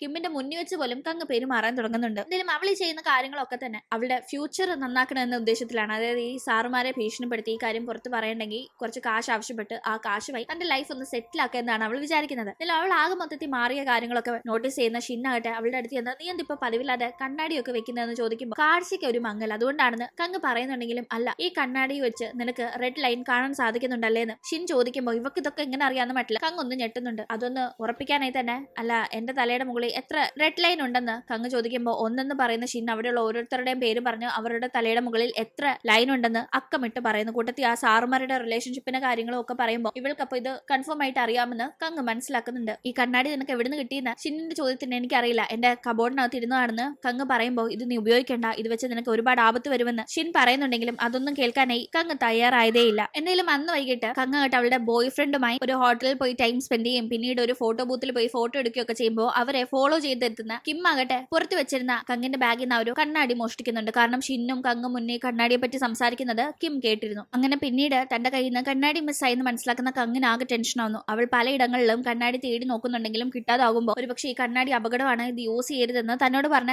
ഷിന്നായിരിക്കാം ഈ കണ്ണാടി എടുത്തതെന്ന ദേഷ്യത്തില് കങ്ങ് വേഗം അവളെ വിളിച്ച് എന്നെ വട്ടുപിടിപ്പിക്കരുത്, വേഗം എന്റെ കണ്ണാടി തിരിച്ചു വന്നു എന്നൊക്കെ ഷൗട്ട് ചെയ്യുന്നുണ്ടായിരുന്നു. ഷിന്നിനൊന്നും മനസ്സിലാവുന്നില്ല. എന്തായാലും ഞാനിപ്പോ സ്കൂൾ വരെ പോയിട്ട് വന്നിട്ട് നിനക്കിട്ട് തരാമെന്ന് ഷിൻ കണ്ണാടി എടുത്തില്ലെന്ന് പറഞ്ഞിട്ടും അതിൽ വിശ്വാസമില്ലാതെ കങ്ങ് വേഗം കോള് കട്ട് ചെയ്യുമ്പോൾ ഇവളെന്തൊക്കെ പറയുന്ന കണ്ണാടി ഞാൻ എടുത്തെന്നോ, പിന്നെന്തിനാ അവൾ ഈ രാത്രി സമയത്ത് സ്കൂളിൽ പോകുന്നതെന്നൊക്കെ. ഇത് കേട്ട് ഷിന്നിനൊന്നും മനസ്സിലാവുന്നില്ല. ആക്ച്വലി കങ്ങ് ഇപ്പൊ സ്കൂളിലേക്ക് പോകാൻ കാരണം അവൾക്ക് അല്പം മുന്നേ ഈ കണ്ണാടി മിസ്സായി എന്ന് അറിയുന്നതിന് മുന്നേ അവളുടെ കൊറിയൻ ടീച്ചറിൽ നിന്ന് ഒരു മെസ്സേജ് വന്നിട്ടുണ്ടായിരുന്നു. അവൾക്ക് കൊടുക്കാനുള്ള കാശ് സെറ്റാക്കിയിട്ടുണ്ട് വരാൻ പറഞ്ഞു. അങ്ങനെ അത് വാങ്ങാനായിട്ടാണ് അവളിപ്പോ സ്കൂളിന്റെ അവിടേക്ക് പോകുന്നത്. അവൾക്ക് മനസ്സിലാവുന്നുണ്ട് ഞാനാണ് എന്ന് സാറിനോട് ഒരു പക്ഷേ കിം ആയിരിക്കാം പറഞ്ഞു കൊടുത്തത്, അല്ലെങ്കിൽ സാറ് കറക്റ്റായി എനിക്ക് തന്നെ മെസ്സേജ് അയക്കില്ലല്ലോ എന്ന്. എന്തായാലും അതിനെപ്പറ്റി ഒന്നും സംസാരിക്കാതെ എവിടെ സാർ കാശെന്ന് ചോദിക്കുമ്പോഴേക്കും എനിക്കിപ്പോ ഒരുപാട് ജീവിത പ്രാരബ്ധമുണ്ട്, ഇനി ഒരു കൊച്ചും കൂടി വരാൻ പോവാ, ഈ ജോലി എനിക്ക് നഷ്ടപ്പെടാൻ സാധിക്കില്ല, എന്റെ ഈ തരാൻ കാശൊന്നും ഇല്ലാന്ന് പറഞ്ഞ് സാർ അവളുടെ കാല് പിടിക്കുന്ന രീതിയിൽ സംസാരിക്കാൻ നോക്കാണ്. പക്ഷെ അപ്പോഴേക്കും സാറിന്റെ വൈഫ് ഫോൺ ചെയ്ത് സാറിനോട് ഭയങ്കരമായി ദേഷ്യപ്പെടുകയും ഒരു മെസ്സേജ് അയച്ചു കൊടുക്കുകയും ചെയ്യുന്നു. ആ മെസ്സേജിൽ സാറും കിമ്മും ഒന്നിച്ചുണ്ടായിരുന്ന ഒരു ഫോട്ടോ ആണുള്ളത്. ആക്ച്വലി ഈ ഫോട്ടോ സാറിന്റെ വൈഫിന് അയച്ചു കൊടുത്തത് കിം തന്നെയാണ്. പക്ഷെ സാർ വിചാരിക്കുന്നത് കങ്ങാണ് ഈ ഫോട്ടോ തന്റെ വൈഫിന് അയച്ചു കൊടുത്ത് തന്റെ ജീവിതം കുളവാക്കാൻ നോക്കുന്നതെന്നാണ്. അതുകൊണ്ട് തന്നെ സാർ അവളോട് ഭയങ്കരമായി ഷൗട്ട് ചെയ്യാനായി തുടങ്ങുന്നു. പക്ഷെ താൻ ഫോട്ടോ അയച്ചു കൊടുത്തിട്ടില്ല എന്ന് ഉറപ്പുള്ള കങ്ങിന് ഒന്നും തന്നെ മനസ്സിലാവുന്നില്ല. എന്തായാലും അപ്പോഴേക്കും കങ്ങ് മുന്നേ ഫോൺ ചെയ്ത് സ്കൂളിൽ പോയിട്ട് വരാമെന്ന് പറഞ്ഞ ആ ഒരു കാര്യം കൊണ്ട് ആകെ പേടിയായി ഷിൻ. അവൾ എന്തിനാ ഇപ്പൊ സ്കൂളിൽ പോകുന്നത്, എന്തെങ്കിലും ആപത്തുണ്ടോ എന്ന് ടെൻഷനായി സ്കൂളിന്റെ അങ്ങോട്ട് ഓടി വരുമ്പോഴേക്കും അവൾ കാണുന്ന കാഴ്ച റൂഫ് ടോപ്പിൽ നിന്ന് താഴേക്ക് വീഴുന്ന കങ്ങിനെയാണ്. അങ്ങനെ ഷിൻ കാണുന്നത് അനക്കമില്ലാതെ ഇറക്കുന്ന കങ്ങിനെയായിരുന്നു. ആ ഒരു കാഴ്ച ഷിന്നിനെ ഒരുപാട് ഷോക്കാക്കുന്നു. അടുത്തേക്ക് എത്തുമ്പോൾ കങ്ങ് മരിച്ചു എന്ന് ഷിന്നിന് തോന്നുന്നുണ്ടെങ്കിലും എന്തോ ഒരു നേരിയ പ്രതീക്ഷ അവൾ ജീവൻ ബാക്കിയുണ്ടെന്ന് തോന്നുന്നത് കൊണ്ട് തന്നെ ഷിൻ വേഗം തന്നെ കങ്ങിനെ ഹോസ്പിറ്റലിലേക്ക് എത്തിക്കുന്നു. പ്രതീക്ഷ അടക്കം തന്നെ കങ്ങ് പൂർണ്ണമായും മരിച്ചിട്ടുണ്ടായിരുന്നില്ല, ചെറിയൊരു ജീവന്റെ തുടിപ്പ് അവളിൽ ഉണ്ടായിരുന്നു. അത് ആ ഒരു റെഡ് ലൈൻ അപ്പോഴും തലയ്ക്ക് മുകളിൽ നിൽക്കുന്നത് കണ്ട് മനസ്സിലായതുകൊണ്ടാണ് ഷിൻ വേഗം ഹോസ്പിറ്റലിലേക്ക് അവളെ എത്തിച്ചത്. അങ്ങനെ കങ്ങ് അപകടം സംഭവിച്ച് ഹോസ്പിറ്റലായി എന്ന ഒരു കാര്യം അറിഞ്ഞു ഹാൻ വേഗം തന്നെ അവിടേക്ക് എത്തുന്നു. അവിടെ ഷിന്നിനെ കാണുന്ന ഹാൻ അവർക്ക് എന്താ പറ്റിയതെന്നെല്ലാം ചോദിക്കുമ്പോൾ സ്കൂളിന്റെ റൂഫ് ടോപ്പിൽ നിന്ന് വീണതാണെന്ന് ഷിൻ പറയുന്നുണ്ട്. അത് കേൾക്കുന്ന ഹാനിന് ഈ സമയത്ത് എന്തിന് കങ്ങ് അവിടെ പോകണം എന്നൊരു ഡൗട്ട് തോന്നുന്നുണ്ട്. അതിനെപ്പറ്റി അവൻ ചോദിക്കുമ്പോൾ അതെനിക്കറിയില്ല, പക്ഷെ അത് നടന്നുവെന്ന് ഷിൻ പറയുമ്പോൾ നീ എന്തിനാ അവിടെ പോയതെന്ന് ഹാൻ ചോദിക്കുന്നുണ്ട്. കാരണം ഷിന്നാണല്ലോ കങ്ങനെ ഹോസ്പിറ്റലിൽ എത്തിച്ചത്, എനിക്ക് അവള് തന്നെയാണ് അവിടേക്ക് പോവാന്ന് മെസ്സേജ് ചെയ്തത്, അതുകൊണ്ട് ഞാനും പോയെന്ന് പറയുന്ന ഷിന്നാകട്ടെ എന്തായാലും ഇതൊരു ആത്മഹത്യയല്ല, മറ്റ് എന്തോ ഒരു സംഭവം ഇതിന് പിന്നിലുണ്ട്, അത് ഉറപ്പാണെന്നും ഹാനോട് പറയുന്നു. അങ്ങനെ പിന്നീട് നമ്മൾ അടുത്ത ദിവസം സ്കൂള് കാണുമ്പോൾ അവിടെ ഒരു സ്റ്റാഫ് മീറ്റിംഗ് നടക്കുകയാണ്. ഒരു അധ്യാപകൻ അന്ന് അവിടെ വന്നിട്ടുമില്ല. അപ്പൊ അധ്യാപകന്റെ കാര്യങ്ങളൊക്കെ അവിടെ ഡിസ്കസ് ചെയ്തുകൊണ്ടിരിക്കുമ്പോൾ അവിടെയുള്ള ഒരു ടീച്ചറിന്റെ കണ്ണില് ആ ഒരു കണ്ണട കണ്ടിട്ട് ഒരു പന്തികേട് തോന്നില്ലേ, ഈ റെഡ് ലൈൻ കാണാൻ സാധിക്കുന്ന കണക്ക് ഒരു കണ്ണടയാണ് അതെന്ന് തോന്നുന്നു. പുള്ളിക്കാരിയുടെ മട്ടും ഭാവം കണ്ടിട്ടും എന്തോ ഒരു പന്തികേട്. എന്തായാലും പിന്നീട് നമുക്ക് അവിടുത്തെ മറ്റൊരു അധ്യാപകനെ കാണാം. അദ്ദേഹം അധികം വൈകാതെ വിദേശത്തേക്ക് പോകാനായി ഇരിക്കുകയാണ്. അദ്ദേഹത്തിന്റെ പേര് വു എന്നാണ്. വിദേശത്ത് പോകുന്നതിന് മുന്നേ കുറച്ച് നാള് അദ്ദേഹം ഇവിടെ പഠിപ്പിക്കാൻ വരും. ഏതാണ്ട് ഇനി ഒരാഴ്ച കൂടി ഇവിടെ ഇനി കാണും. അങ്ങനെ അദ്ദേഹം കാനഡയിലേക്ക് മൂവ് ചെയ്യാനായിട്ടുള്ള കാര്യങ്ങളൊക്കെ സെറ്റ് ആക്കിയിരിക്കുകയാണ്. അതിന്റെ ഭാഗമായി തന്നെ ചേച്ചിയെ കാണാനായി അദ്ദേഹം പോകുന്നുണ്ട്. ചേച്ചിയുമായി ചില പേഴ്സണൽ ഇഷ്യൂസ് ഉണ്ടായിരുന്നതുകൊണ്ട് തന്നെ കുറെ നാളും ഒന്നും മിണ്ടിയിട്ടുണ്ടായിരുന്നില്ല. ഇപ്പൊ വിദേശത്തൊക്കെ പോകുമല്ലോ, അതുകൊണ്ട് ചേച്ചിയുടെ വീട്ടിൽ പോയി ചേച്ചിയുടെ കൂടെയും ചേച്ചിയുടെ കുഞ്ഞിന്റെ കൂടെയൊക്കെ ടൈം സ്പെൻഡ് ചെയ്യുന്നത് നമുക്ക് കാണാം. പിന്നീട് നമ്മൾ വീണ്ടും ഹോസ്പിറ്റലിൽ കാണുമ്പോൾ കങ്ങിപ്പോഴും കുറച്ച് സീരിയസ് ആയ കണ്ടീഷനിൽ തന്നെ തുടരുകയാണ്. അവളുടെ കൂടെ തന്നെ ഹാനുണ്ട്. ഷിന്നിനെയും നമുക്ക് അവിടെ കാണാം. ഷിന്നിന് ഈ നടന്ന കാര്യങ്ങളുടെ ആ ഒരു സത്യാവസ്ഥ കണ്ടെത്താഞ്ഞിട്ട് യാതൊരുവിധ സമാധാനവും ഇല്ല. കങ്ങിന്റെ കയ്യിലുണ്ടായിരുന്ന ആ ഒരു കണ്ണാടി മിസ്സായിരിക്കുന്നു. അത് ആരുടെ കയ്യിലായിരിക്കും ഉണ്ടായിരിക്കാണ് ഷിന്നിന് ഭയങ്കരമായി ഡൗട്ട്. അതുകൊണ്ട് തന്നെ അവൾ പിന്നീട് സ്കൂളിലേക്ക് ചെന്ന് അവിടെ ആ കണ്ണട വെച്ചിട്ടുണ്ടെന്ന് അവൾക്ക് തോന്നുന്ന ആളുകളെയൊക്കെ നൈസായി ക്വസ്റ്റ്യൻ ചെയ്യാണ്. ഇപ്പൊ തന്നെ ഈ ഒരു പയ്യനെ കണ്ട് അവൻ കണ്ണാടി വെച്ചിട്ടുള്ളത് കൊണ്ട് തന്നെ അവൾ ഈ കണ്ണാടി നിനക്ക് എവിടെ നിന്ന് കിട്ടിയെന്നൊക്കെ ചോദിക്കുമ്പോൾ ഇത് ഞാൻ വാങ്ങിച്ചിട്ട് 1 വർഷത്തിന് മേളിലായ കണ്ണാടിയാണെന്ന് അവൻ പറയുന്നുണ്ട്. എന്നിട്ട് ഇതിപ്പോഴാണ് വെക്കുന്നതെന്ന് അവൾ ചോദിക്കുന്ന ടൈം ഞാൻ ഇടയ്ക്ക് ലെൻസാ വെച്ചോണ്ട് നടന്നത്, എന്തോ അതിപ്പോ ഒരു കംഫോർട്ടായിട്ട് തോന്നുന്നില്ല, അതുകൊണ്ട് കണ്ണാടി വെച്ചതാണെന്ന് അവൻ പറയുമ്പോൾ കണ്ണാടി വാങ്ങിച്ച് പരിശോധിക്കുന്ന അവൾക്ക് ഇത് സാധാ കണ്ണാടിയാണെന്ന് തോന്നുന്നു. അപ്പൊ പിന്നെ ആരുടെ കയ്യിലായിരിക്കും ആ കണ്ണാടി പോയിട്ടുണ്ടാവുമെന്ന് അവൾക്ക് ഭയങ്കരമായ ഡൗട്ട്. ഈ സമയം നമുക്ക് മറ്റേ കാനഡയിൽ പോകാനിരിക്കുന്ന അധ്യാപകനെ കാണാം, വു. അന്ന് രാവിലെ സാറിന്റെ ഡെസ്കിന്റെ അവിടേക്ക് എത്തുമ്പോഴേക്കും അവിടെ ഒരു കണ്ണാടി ഇരിക്കുന്നു. ഇതാരുടെ കണ്ണാടിയാ, ഇത് എന്റെ അല്ലല്ലോ മറ്റില്ല. സാറ് നോക്കുമ്പോഴേക്കും സാറ് ആ ഒരു സ്കൂളിൽ അങ്ങനെ ഒരുപാട് സൗഹൃദങ്ങൾ കൊണ്ട് നടക്കുന്ന ഒരാളല്ല. കുറച്ചധികം മിണ്ടുന്നത് കങ്ങിന്റെ ഒക്കെ ക്ലാസ് ടീച്ചറായ ലിയോട് മാത്രമാണ്. പുള്ളിക്കാരെ കണ്ട് ആരുടെയോ കണ്ണാടി ഇവിടെ ഇരിക്കുന്നതെന്ന് പറയുമ്പോൾ ആരുടെ കണ്ണാടി അവനാ, സാറിന്റെ ടേബിളിൽ ഇരിക്കുന്നെങ്കിൽ സാറിന്റെ കണ്ണാടി ആയിരിക്കും, സാറ് വെച്ചോന്നേ, സാറിന് ചേരുമെന്നൊക്കെ പറഞ്ഞ് അവർ സംസാരിക്കുമ്പോൾ ആ കണ്ണാടി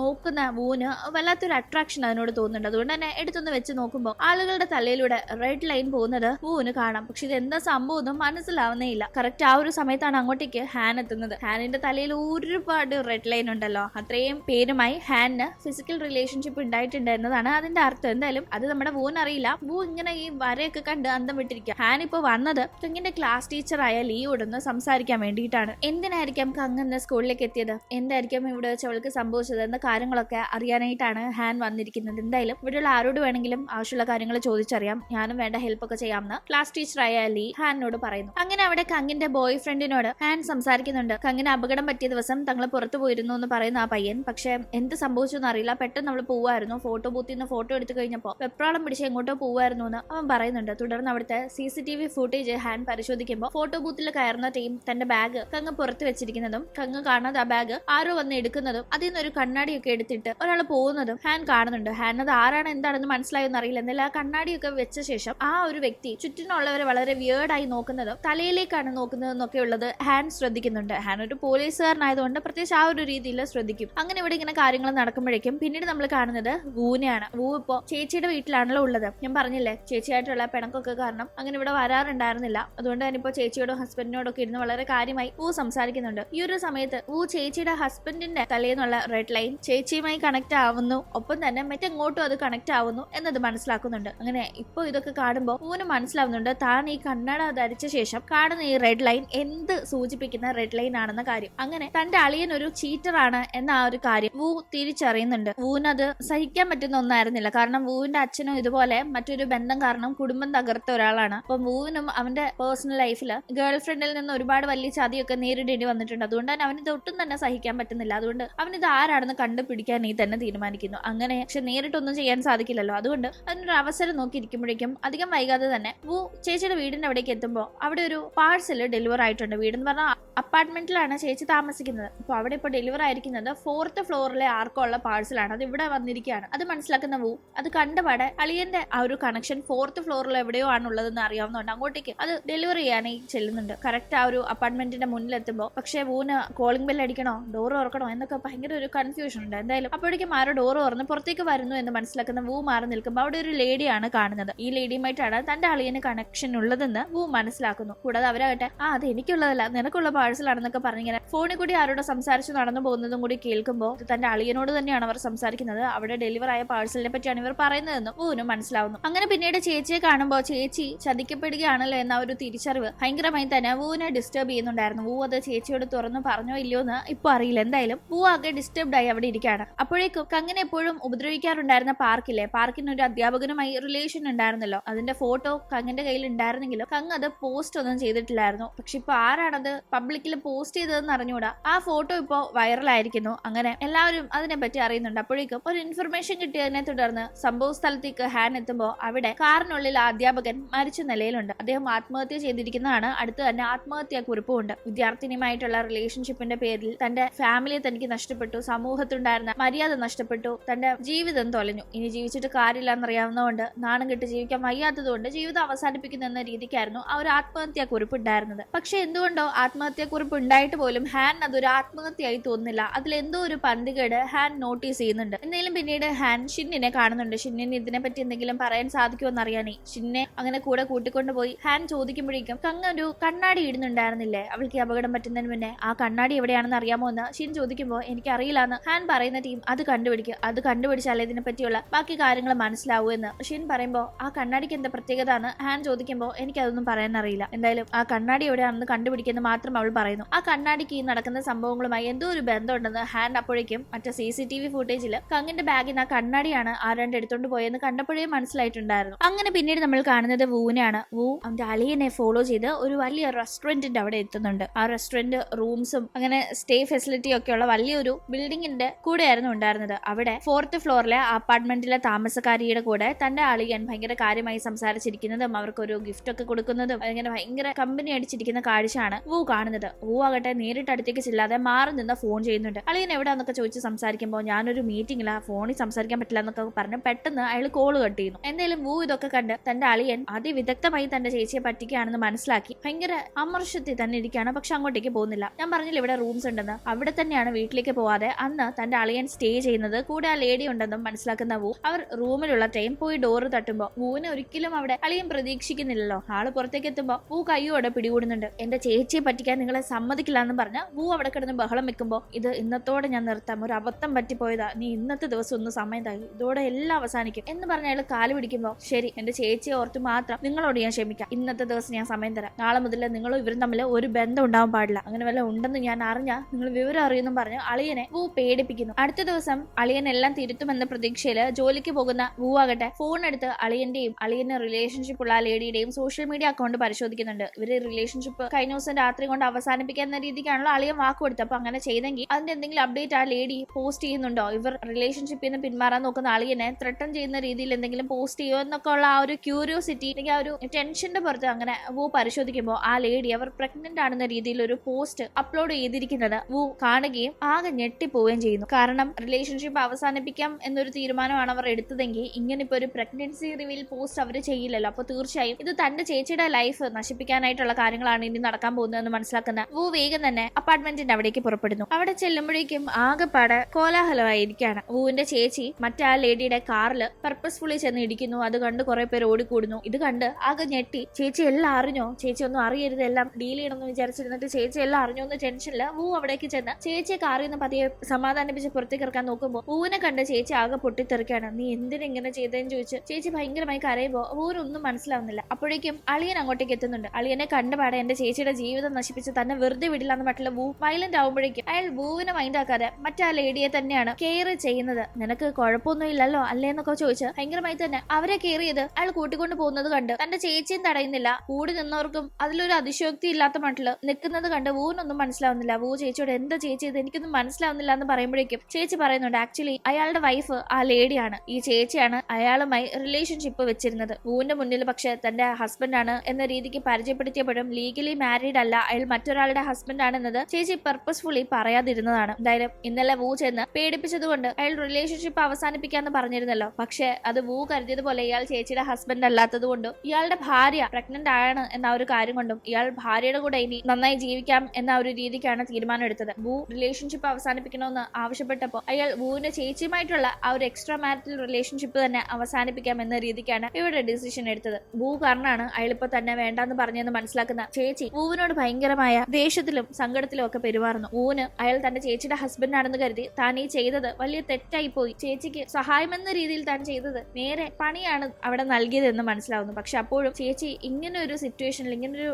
റിലേഷൻഷിപ്പിലാണല്ലോ ഉള്ളത്, താൻ എന്താണോ വെറുക്കുന്നത് അതാണല്ലോ തന്റെ ചേച്ചി ചെയ്തുകൊണ്ടിരിക്കുന്നത് എന്ന രീതിക്ക് വലിയ ഞെട്ടലും അത് നൽകുന്നുണ്ട്. ആ ലേഡിക്കാകട്ടെ തന്റെ ഹസ്ബൻഡിന് ഈ ലേഡിയുമായി റിലേഷൻഷിപ്പ് ഉണ്ടെന്ന കാര്യങ്ങളൊന്നും തന്നെ അറിയേയില്ല. എന്തായാലും വല്ലാത്തൊരു ട്വിസ്റ്റ് ആയി പോയി. അങ്ങനെ ഇവിടെ കാര്യങ്ങൾ നടക്കുമ്പോഴേക്കും കങ്ങിന്റെ ഒരു ഡയറി ഹാനിന് കിട്ടുന്നുണ്ട്. അത് നോക്കുന്ന ഹാനിന് അതിൽ എന്തൊക്കെയോ കങ്ങ് കുത്തിക്കുറിച്ച് വെച്ചിരിക്കുന്നു എന്നതല്ലാതെ അത് എന്താണെന്ന് മനസ്സിലാവുന്നില്ല. അതുകൊണ്ട് തന്നെ വേഗം അതുമായി ഷിന്നിന്റെ അടുത്തേക്ക് ചെല്ലുന്നു. എന്താ ഇവള് ഇതിൽ എഴുതി വെച്ചിരിക്കുന്നത്, എനിക്കൊന്നും മനസ്സിലാവുന്നില്ല എന്ന് പറഞ്ഞ് ആളുകളുടെ തലയുടെ മുകളിലൂടെ പോകുന്ന ആ ഒരു എസ് ലൈൻ ഉണ്ടല്ലോ, അതിനെ പറ്റിയുള്ള കങ്ങ് എഴുതിയ കാര്യങ്ങളൊക്കെ ഷിന്നിനെ കാണിച്ച് ഹാൻ ചോദിക്കുമ്പോൾ ഒടുക്കം ഷിൻ അത് പറയാണ്, ഇത് എസ് ലൈൻ ആണ്. ഒരാൾ എത്ര പേരുമായി ഫിസിക്കൽ റിലേഷൻഷിപ്പിൽ ഉണ്ടായിരുന്നോ അത്രമധികം എസ് ലൈൻ ആളുടെ തലയുടെ മുകളിൽ കാണാൻ സാധിക്കും. ഒരുപാട് ലൈനുള്ള ആളുകളും ഉണ്ട്, അതിനർത്ഥം അവർ അത്രയും പേരുമായി റിലേഷൻഷിപ്പിൽ ഉണ്ടായിരുന്നു എന്നതാണ്. ഇനി ഒരു ലൈൻ പോലും ഇല്ലാത്ത ആളുകളും കാണും, അവർക്ക് ഇതുവരെ ആരുമായി ഫിസിക്കൽ റിലേഷൻഷിപ്പ് ഉണ്ടായിട്ടില്ല എന്നതാണ് അതിന്റെ അർത്ഥം എന്നിങ്ങനെ ഷിൻ അതൊക്കെ പറയുമ്പോൾ ഹാൻ ഇത് വിശ്വസിക്കാമോ എന്ന ഒരു രീതിക്ക് ആവുന്നുണ്ട്. കാരണം ഇങ്ങനെയൊക്കെ ഉണ്ടോന്ന് കേൾക്കുമ്പോൾ ആർക്കും ഡൗട്ട് തോന്നില്ലേ. അതുകൊണ്ട് തന്നെ ഹാൻ ഒരുമാതിരി നിൽക്കുമ്പോൾ ഞാൻ പറയുന്നതിൽ വിശ്വാസം ഇല്ലല്ലേ എന്ന് ഷിൻ ചോദിക്കുമ്പോൾ ഇല്ല വിശ്വാസമുണ്ട്, ആക്ച്വലി ആ ഒരു കണ്ണാടി വെച്ചാൽ ഇത് കാണാൻ സാധിക്കല്ലേ, അപ്പൊ അതുകൊണ്ടാണോ ആ ഒരു കണ്ണാടി വെച്ച് തുടങ്ങിയ ശേഷം അവളൊന്ന് വിയേർഡായി പെരുമാറി തുടങ്ങിയതെന്ന് ആ കണ്ണാടി വെച്ച് തന്നെ കണ്ട ശേഷം പേടിച്ച് അപ്പാർട്ട്മെന്റിൽ നിന്ന് ഓടിപ്പോയിരുന്നില്ലേ കങ്ങ്, ആ കാര്യമൊക്കെ ഓർത്ത് ഹാൻ ഇപ്പൊ ചോദിക്കുന്നുണ്ട്. അങ്ങനെ പിന്നെ നമ്മൾ ആ ഒരു ടീച്ചറിനെയാണ് കാണുന്നത്. പുള്ളിക്കാരി ആ ഒരു കണ്ണട ധരിച്ച ശേഷം ബാക്കിയുള്ളവരുടെ എസ് ലൈൻ എല്ലാം കാണാൻ സാധിക്കല്ലോ. പുള്ളിക്കാരിക്ക് പക്ഷെ ഒരൊറ്റ ലൈൻ പോലും ഇല്ല. അതുകൊണ്ട് തന്നെ ആ ഒരു ടീച്ചർക്ക് അതൊരു അപകർഷതാബോധം പോലെ തോന്നുന്നുണ്ട്. ബാക്കി എല്ലാവർക്കും ഫിസിക്കൽ റിലേഷൻഷിപ്പ് ഉണ്ട്, എനിക്ക് മാത്രം ഒന്നുപോലും ഇല്ലല്ലോ എന്ന്. ഇവിടെ ആ ടീച്ചർക്ക് അവരുടെ മ്യൂസിക് സാറുമായിട്ട് റിലേഷൻഷിപ്പിലാവണമെന്ന് വലിയ ആഗ്രഹമുണ്ട്. പക്ഷെ കഴിഞ്ഞ കുറെ നാളുകളായി അതിന് പുള്ളിക്കാരി മനസ്സിലിങ്ങനെ ആഗ്രഹം കൊണ്ട് നടക്കുന്നു എന്നല്ലാതെ ഒരു ശ്രമം പോലും നടത്തിയിട്ടില്ല ആ ഒരു ഇഷ്ടം സാറിനോട് തുറന്നു പറയാനൊന്നും. ഇപ്പോ ഇങ്ങനെ സാറിനെ അപ്രോച്ച് ചെയ്താല് സാറ് താൻ മാത്രം ഇങ്ങനെ ഒരു എസ് ലൈൻ ഇല്ലാത്ത ആളാണ്, തനിക്ക് മാത്രം ആരുമായിട്ട് ഇങ്ങനെ റിലേഷൻഷിപ്പ് ഉണ്ടായിട്ടില്ല എന്ന് അറിയുമ്പോൾ തന്നെ വില കുറച്ച് കാണുമോ എന്നൊക്കെ പുള്ളിക്കാരിക്ക് ആകെപ്പാടെ ഒരു ആവലാതി. അങ്ങനെ പിന്നീട് നമ്മൾ കാണുന്നത് ഷിന്നിനെയാണ്. ഷിന്നിനിപ്പോ രണ്ട് ഫ്രണ്ട്സിനെ കിട്ടിയിരിക്കും. നമ്മൾ ഈ സ്കൂളിൽ വന്ന ടീം അങ്ങനെ ഫ്രണ്ട്സ് ഒന്നും ഇല്ലായിരുന്നില്ല, പക്ഷെ ഇപ്പോ രണ്ട് ഫ്രണ്ട്സ് അവൾക്കുണ്ട്. ഒന്ന്, അവൾ മുന്നേ ഈ കണ്ണാടി നീ എവിടുന്ന് വാങ്ങിച്ചെന്നൊക്കെ ഒരു പയ്യനെ ക്വസ്റ്റ്യൻ ചെയ്തില്ലേ, ആ പയ്യനാണ്. അവന്റെ പേര് യു എന്നാണ്. കൂടാതെ അവളുടെ മറ്റേ ഫ്രണ്ടിന്റെ പേര് ജിൻ എന്നുമാണ്. ഈ യുവിന്റെ തലയുടെ മുകളിൽ ഒരു റെഡ് ലൈൻ പോലും ഇല്ല. അത് നമ്മുടെ ഷിന്ന് നോട്ടീസ് ചെയ്തിട്ടുണ്ടല്ലോ. യു അവളോട് വളരെ കാര്യമായിട്ടാണ് പെരുമാറുന്നത്. അങ്ങനെ ഇരിക്കും ഒരു ദിവസം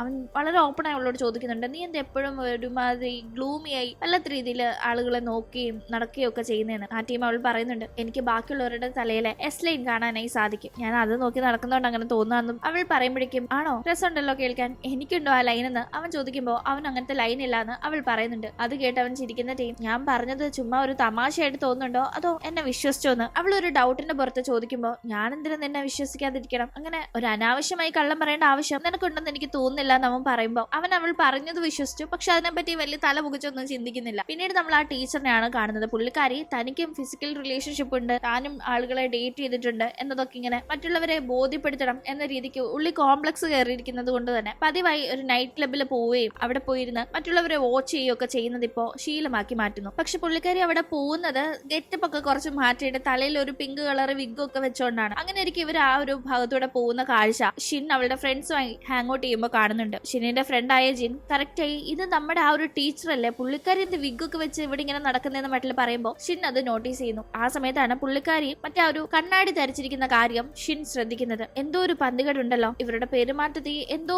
കുഴപ്പമുണ്ട്, ഈ വിഗ് ഒക്കെ വെച്ച് ഇങ്ങനെ ഇവിടെ നടക്കേണ്ട കാര്യം എന്താ, കറക്റ്റ് ആയ കണ്ണാടിയുണ്ട്, ഇനി കങ്ങിന് സംഭവിച്ച കാര്യങ്ങളിൽ ഇവർക്ക് എന്തെങ്കിലും പങ്കാണോ, കങ്ങിന്റെ കയ്യിൽ നിന്ന് മിസ്സായ കണ്ണാടി ഇതായിരിക്കും എന്നൊക്കെ ഷിന്നിന് ഭയങ്കരമായ ഡൗട്ട്. നമ്മൾ കാണുന്നത് ആ ടീച്ചറിനെയാണ്. അവരാകട്ടെ വിഗ് ഒക്കെ വെച്ച് അങ്ങനെ ഒന്ന് വേഷം മാറി പോകുന്നത് അവർക്ക് ക്രഷുള്ള ആ ഒരു മ്യൂസിക് ടീച്ചറിനെ ഫോളോ ചെയ്താണ്. അങ്ങനെ ആളൊരു ഹോട്ടലില് റൂം എടുത്ത് അവിടെ ഒരു ലേഡിയുടെ കൂടെ ടൈം സ്പെൻഡ് ചെയ്യുന്നുണ്ട് എന്ന് മനസ്സിലാവുമ്പോൾ തനിക്കും അങ്ങനെ ഒരു അവസരം കിട്ടണമെന്ന് അവർ വെയിറ്റ് ചെയ്ത് നിൽക്കാണ്. ഇതേ ടീം ഇവർ ഈ വന്നു പോകുന്ന ആ ഒരു ഹോട്ടലില് പാർട്ട് ടൈം ജോലിക്ക് നമ്മുടെ ഷിന്നും പോകുന്നുണ്ട്. അതുകൊണ്ട് തന്നെ അവൾ ഈ ഒരു ടീച്ചർ അവിടെ ഇങ്ങനെ വേഷം മാറി വരുന്നതൊക്കെ നോട്ടീസ് ചെയ്തിരുന്നു. ഈ ടീച്ചറായിട്ട് പതിവായി ആൾക്ക് ക്രഷുള്ള ആ ഒരു സാറ് ഒരു ഹോട്ടൽ റൂമിൽ ഒരു ലേഡിയുമായി ഒന്നിച്ചു കഴിയുന്നത് മനസ്സിലാക്കി തന്നെ ഇവരെപ്പോഴൊക്കെയാണ് ഇവിടെ കണ്ടുമുട്ടുന്നത് എന്ന കാര്യങ്ങളൊക്കെ മനസ്സിലാക്കിക്കൊണ്ട് ആ രീതിയിൽ ഒരു പണി ഒപ്പിക്കുന്നുണ്ട്. ആ ഒരു ലേഡി ആ സാറിനെ കാണാനായി വരുന്ന ടീം അവരെ നൈസായി മാറ്റി അവരെ കണക്ക് വേഷം മാറി ആ ഒരു സാറിന്റെ അടുത്തേക്ക് ചെല്ലുന്ന ഈ മിസ്സാകട്ടെ അവിടെ കയ്യിൽ അവരെപ്പോഴും ഒരു സ്റ്റേപ്ലറും കൊണ്ടാണ് നടക്കാറുള്ളത്. അത് ഇത്തവണയും കയ്യിലുണ്ടായിരുന്നു. അത് വെച്ച് ആ സാർ അവരിൽ നിന്ന് അകന്നു മാറാനായി നോക്കുമ്പോൾ ഉപദ്രവിക്കുകയും അങ്ങനെ അവിടെ മരിക്കുന്ന ആ ഒരു സാറിന്റെ ശരീരത്തിൽ തന്നെ അവരുടെ ഫാന്റസീസ് എല്ലാം അവിടെ നടപ്പാക്കുകയും ചെയ്യുന്നുണ്ട്. അതായത് മരിച്ചു കിടക്കുന്ന ആ സാറുമായി തന്നെ മനസ്സിൽ കണക്ക് ഒരു ഫിസിക്കൽ റിലേഷൻ അവിടെ ആ മിസ് നടത്തിയെടുക്കുന്നു. ശേഷം ആ മിസ്സും കയ്യിലുള്ള ആ ഒരു സ്റ്റേപ്ലർ സ്വന്തം ശരീരത്തേക്കും മുഖത്തേക്കും ഒക്കെ കുത്തിയിറക്കി അവിടെ മരണപ്പെടുകയാണ്. ഇവിടെ ഇത്രയും കാര്യങ്ങൾ നടന്ന ശേഷമാണ് ആ മിസ് ലോക്ക് ചെയ്തിട്ടിരുന്ന ആ ലേഡി ഒരുവിധം ആ ഒരു ഹോട്ടലിൽ നിന്ന് എസ്കേപ്പ് ആയി പോകുന്നത്. തുടർന്ന് ഇത് കണ്ട് സംശയം തോന്നി അങ്ങോട്ടേക്ക് വന്ന് പരിശോധിക്കുന്ന ഷിൻ അവിടെ ആ സാറും മിസ്സും മരിച്ചു കിടക്കുന്നത് കാണുകയും വേഗം തന്നെ ഇത് ഹാനിനെ അറിയിക്കുകയും ചെയ്യുന്നു. അങ്ങനെ സ്ഥലത്തേക്ക് എത്തുന്ന ഹാൻ എന്ത് നടക്കുന്നതെന്ന് മനസ്സിലാവാതെ ഷിന്നിനോട് ചോദിക്കുമ്പോൾ ഈ മിസ് മറ്റേ ഒരു കണ്ണട ധരിച്ചിരുന്നു, അതിന്റെ സൈഡ് എഫക്റ്റ് ആയിട്ടായിരിക്കാം ഇപ്പൊ ഇങ്ങനെ